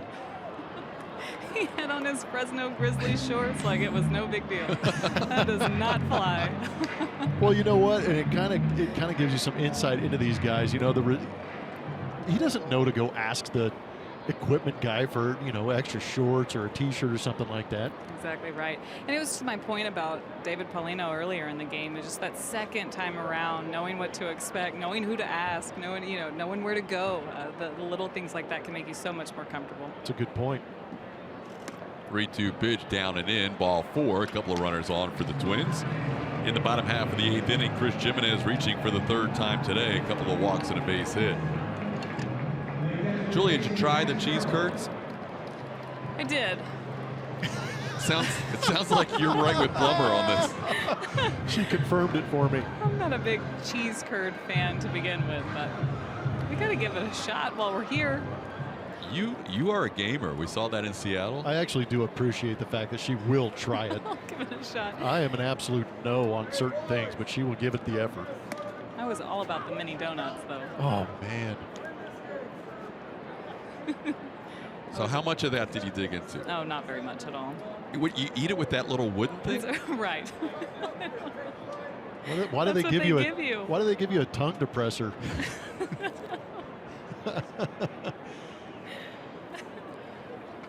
0-1 pitch is in the dirt, gets away from Gattis, but not far enough. Blemmer, I wasn't able to find the cookies that LaTroy Hawkins I told know. you about. I got to get on LaTroy about that because I'm with you. The bucket of donuts is probably one of my single favorite things around the league. But good friend and ex-Twinkie, LaTroy Hawkins, sent me a text saying that Martha's Cookies in the vicinity of Minneapolis here around the stadium should be pretty good. That's the thing. I think they've been at the state fair. Oh, maybe so that's what it is. It's something I've got to leave the ballpark for. I don't want you to do that. We're not worth it. We have a viewer who is starting a poll on Twitter about the best offense in Houston history.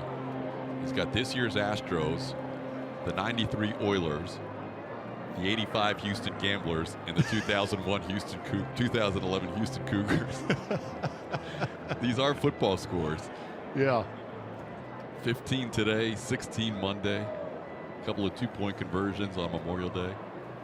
Only one today. Seriously. And they're not going for the extra point. No. They're piling on. Little visit from Brent Strom for Ramin Gudwan.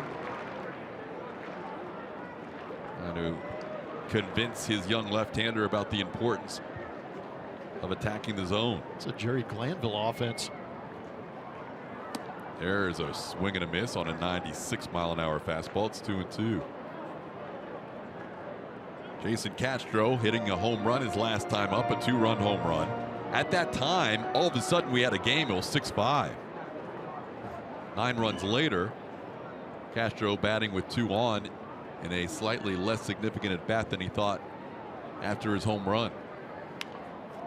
Short-lived, wasn't it? Astros playing with the hearts of Minnesota Twins fans. Said, yeah, you got close enough. I think we're going to take off now.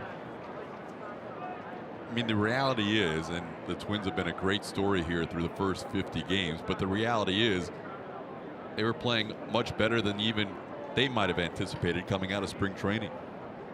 Leading the AL Central for 16 of the last 18 days. This ball towards the middle. Correa to his left. Makes the nice play to get Castro for out number 2. Both runners advance a base. But there was always that feeling of how long could this last, and with the Astros coming to town, a lot of people here in Minneapolis felt like this could be a really true test to see where this team is, and the Astros have dominated this series. Well, as much as it was a test for the Minnesota Twins, I thought it was also a test for the Houston Astros, playing at the time, top-tier team.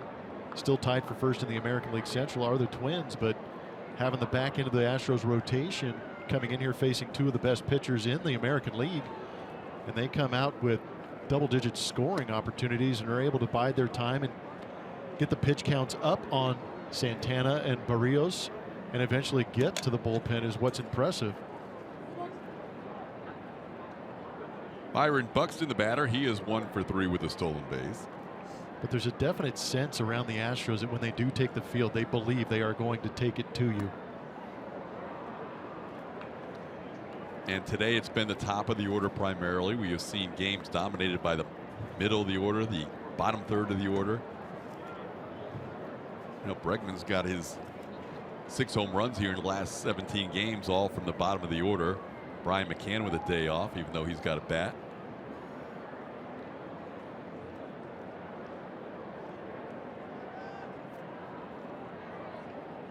Gudwan and Gaddis having a few extra conversations here in a 10-run game.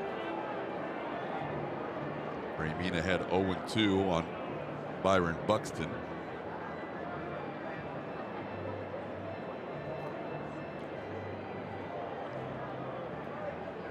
How good Gaddis' Spanish is. But again, you know, the kid's excited.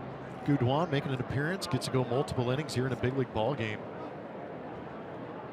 Sometimes the wheels get spinning a little bit. You forget what the signs are, but I'm sure Evan Gaddis, dealing with a guy that's throwing 98 miles an hour, wants to make sure that they are definitely on the same page.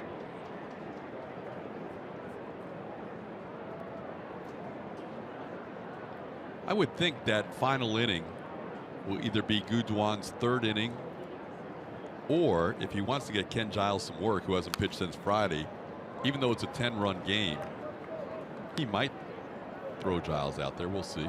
The day off tomorrow might be a good time, but you always worry about that closer mentality that everybody talks about. Giles last pitched on May 26th, picking up his 14th save.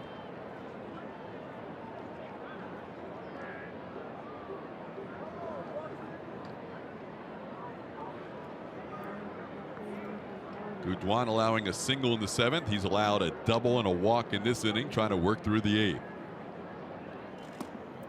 Just missed the corner. 2-2. Good pitch.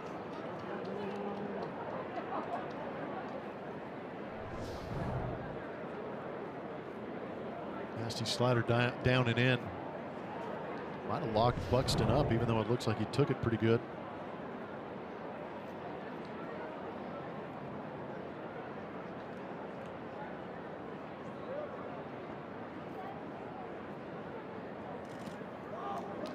Count's full. Pitch count starting to rise on Gudwan. He's at 37 now. Fans not real thrilled about these conversations between Gaddis and Gudwan in a 15-5 game.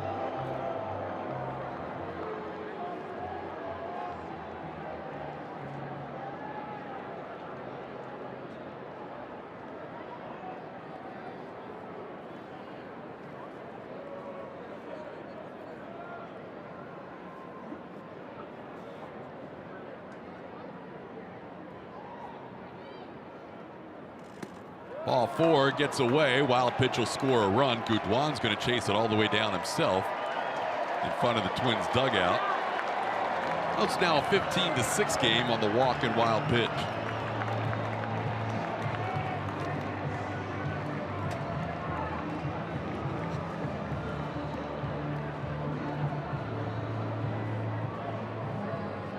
You can complain all you want about Gaddis going to the mound. What he's trying to do is keep Gudwan's composure and keep him locked into this game, and that's what Jose Altuve is doing right now. Is just reassuring this kid he's got good enough stuff to be here. Take your time, get the sign from Evan Gaddis, and then lock down and execute. Well, AJ was hoping not to get bullpen action up in the 8th. He was hoping Gudwan would get through this inning, but there is Michael Feliz starting to throw. Buxton will take second base. Shouldn't get a steal in that situation. Nothing in 1 to Dozier.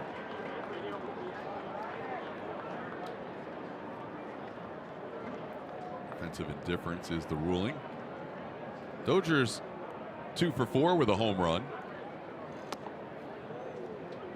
1-1 the count. Nothing else. The reason the bullpen is moving now is not necessarily because AJ is worried with a 9-run lead. He just does not want too many pitches on the young man's arm in his major league debut. He's 40 pitches in. There is a ball towards left field, hooking foul. 2-1.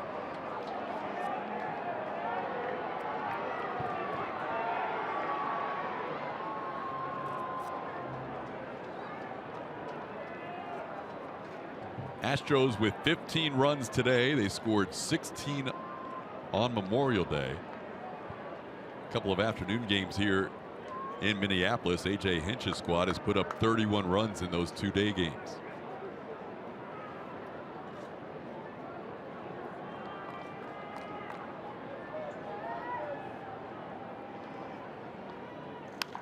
The 2-1 pitch is pulled foul. It stays 2-2. Good effort by the ball boy, but that was a tough play. I don't know. It looked like Sammy was trying to attack the tarp. It's all right. Tough play. High exit velocity down the foul line.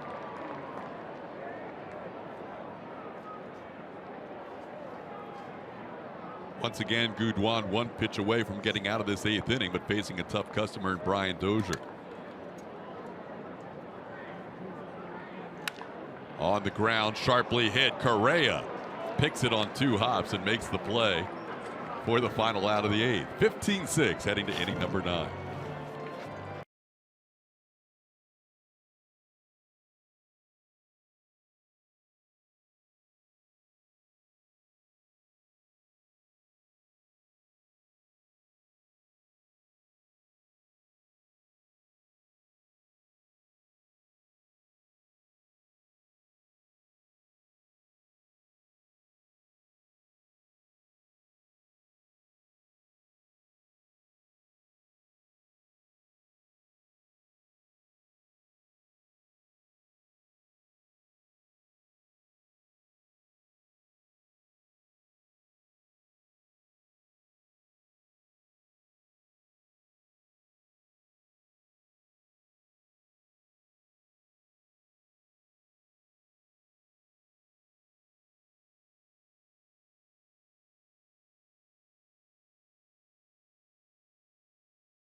score. The player of the game is brought to you by Academy Sports and Outdoors. George Springer has been on base 6 times.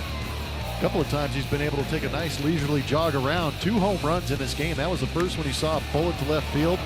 This one, a prodigious shot into the left field bleachers. I don't think anybody was anticipating seeing a baseball.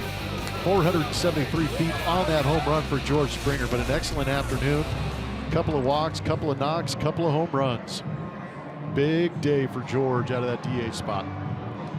And he got to enjoy his day, as you said, in the dugout, where he was probably having a lot of conversations today. Oh, he's probably been a mouthful down there with these guys.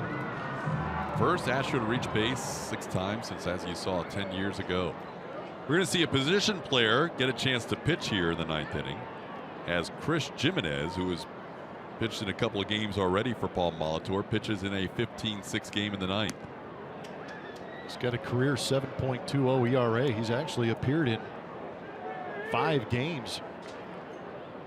Pitched for Texas in 2014, Cleveland in 2016, and now Minnesota in 2017.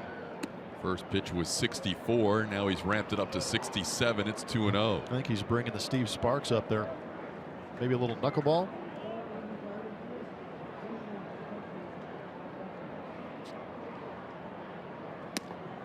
Or it could just be a nice leisurely fastball. Do you remember facing a position player?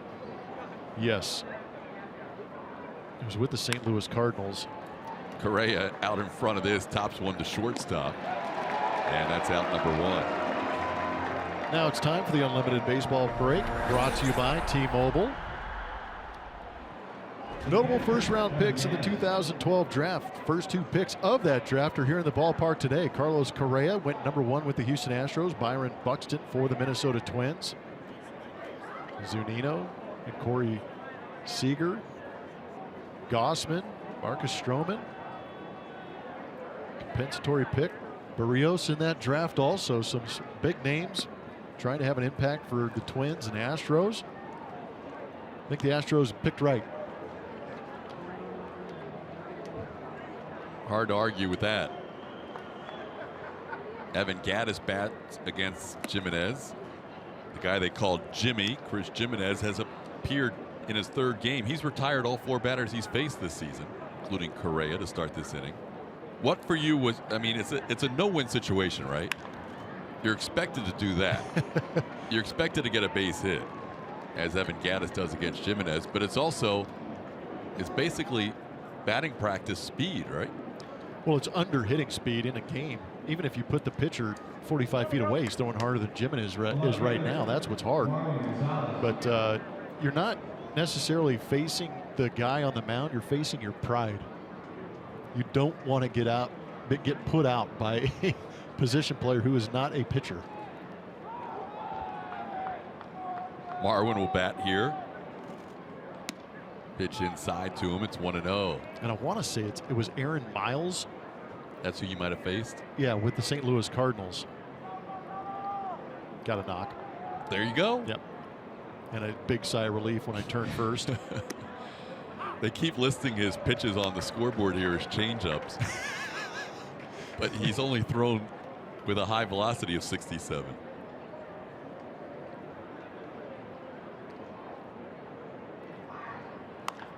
And a ball hooked down the line in right, and that is foul. Marwin off the wall, but foul. And the count's 1-2. Astros with 18 hits and 15 runs. 38 runs scored in this 3-game series.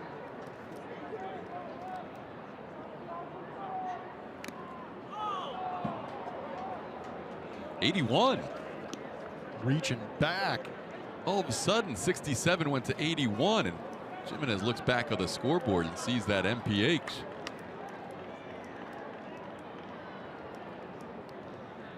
Just maybe they were right on the changeups, although they listed that last pitch at 81 as a changeup.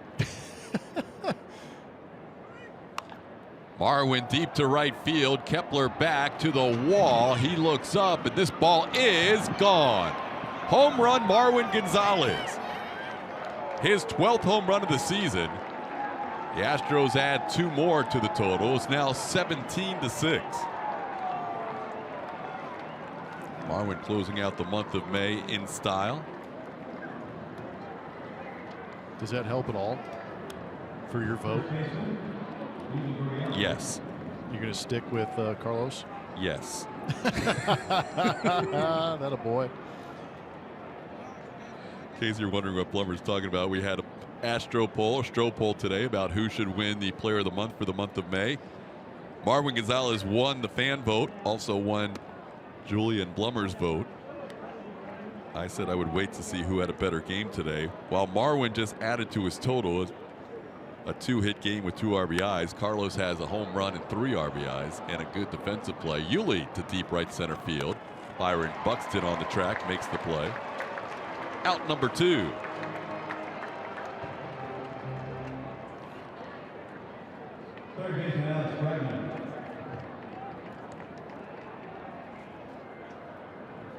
Jimenez did not give up a run as a Texas Ranger in his one appearance. Did give up some runs for the Indians last year, and that's his first runs allowed this season as a Twins reliever. Alex Bregman pops one high in the air, and Brian Dozier will put it away. So the Astros tack on 2 more. They head to the bottom of the 9th, 17-6.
Baseball on Root Sports is presented by Southwest.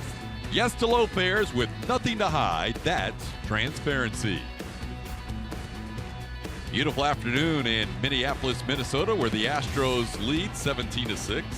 That is not a Texans-Vikings score. We head to the bottom half of the 9th inning. Julia?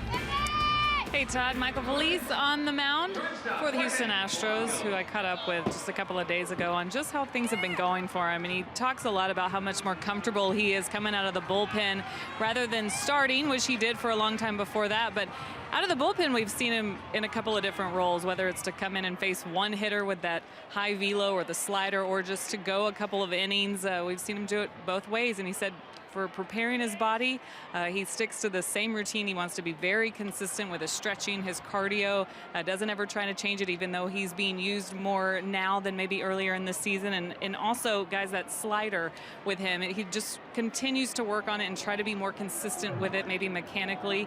But the changeup is what he really wants to start using more. However, it's not until we see him in a little more long relief role that he gets to use it, because he's been coming out for those short outings. But continues to work on things and continues to feel good on where he's at with this club.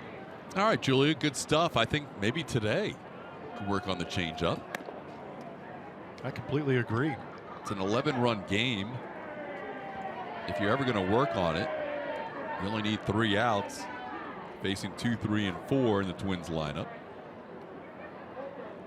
Here are the final numbers, by the way, for the Astros offensively, assuming this game does not go extra innings.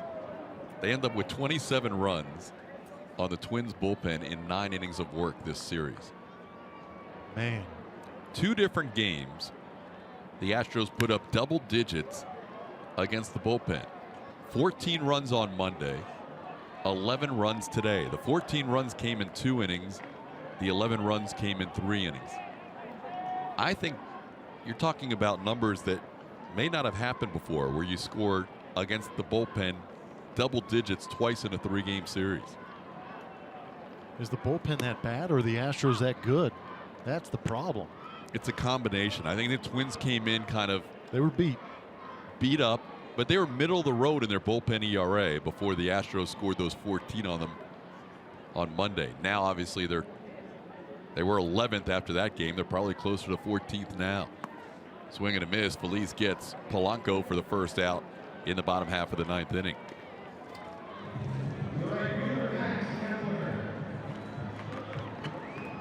Talk about a fun flight with a day off tomorrow after this series and a potential 38-16 record.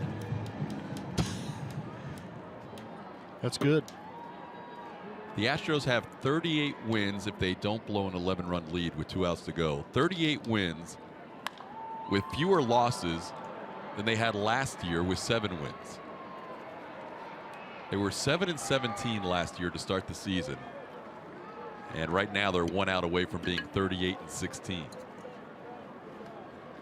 Don't forget, coming up after this game, Bart Ennis, Mike Stanton, breaking down every one of the Astros' 17 runs and 19 hits. David Paulino with a nice job filling in the rotation. Didn't qualify for the win since he lasted 4 innings. A.J. Hinch and players being interviewed by our own Julia Morales. 2 outs, bases empty. Robbie Grossman due up, but A-Ray Adrianza is the hitter. Pinch hitting here as a designated hitter.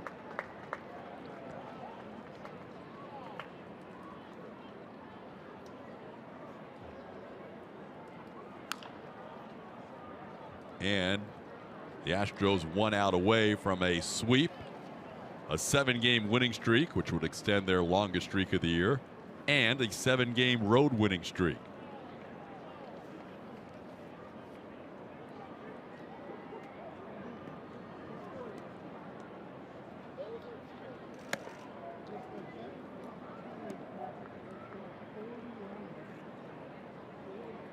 .40 runs scored for this Houston offense in the 3-game series. 40? Sorry. It's a big number. Adrianza will keep this game going with a 1-hopper off the wall. Aoki will play it back in. And A-Ray Adrianza, in his first at bat of the game, has himself a 2-out double in the bottom half of the 9th.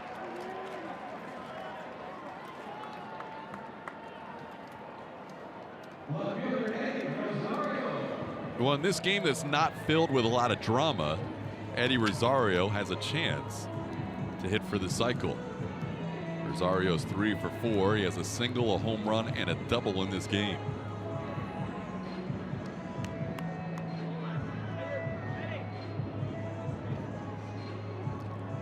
Some day games today, Blummer. Toronto played Cincinnati, won 5-4. Miami defeated Philadelphia 10-2. Rain delay in Pittsburgh. They're tied with the Diamondbacks 5-5. But a lot of night games on this Wednesday night. So that means a lot of teams around the league are looking in and saying, what in the world is going on with the Houston Astros?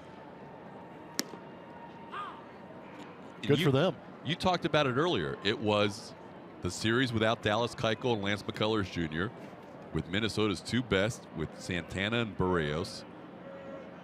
And the Astros just absolutely dominated.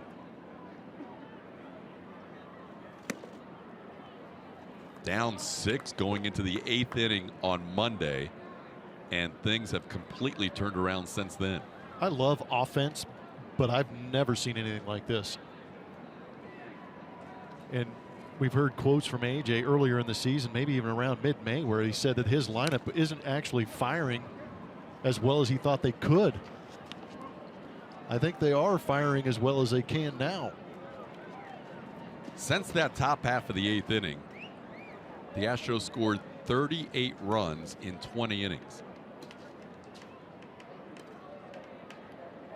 What? outscoring Minnesota 38-8 in those 20 innings. And that'll do it. The sweep for the Houston Astros in dominant fashion. 17-6 the final score today. The Astros hitting 5, make it 6 home runs as Marwin put one out in the 9th. George Springer hit a couple. Evan Gattis hit one. Alex Bregman hit one. And Carlos Correa also with a home run. Astros sweep the series. They have now won a season-high 7 straight and go to the off day with a Major League best record of 38-16.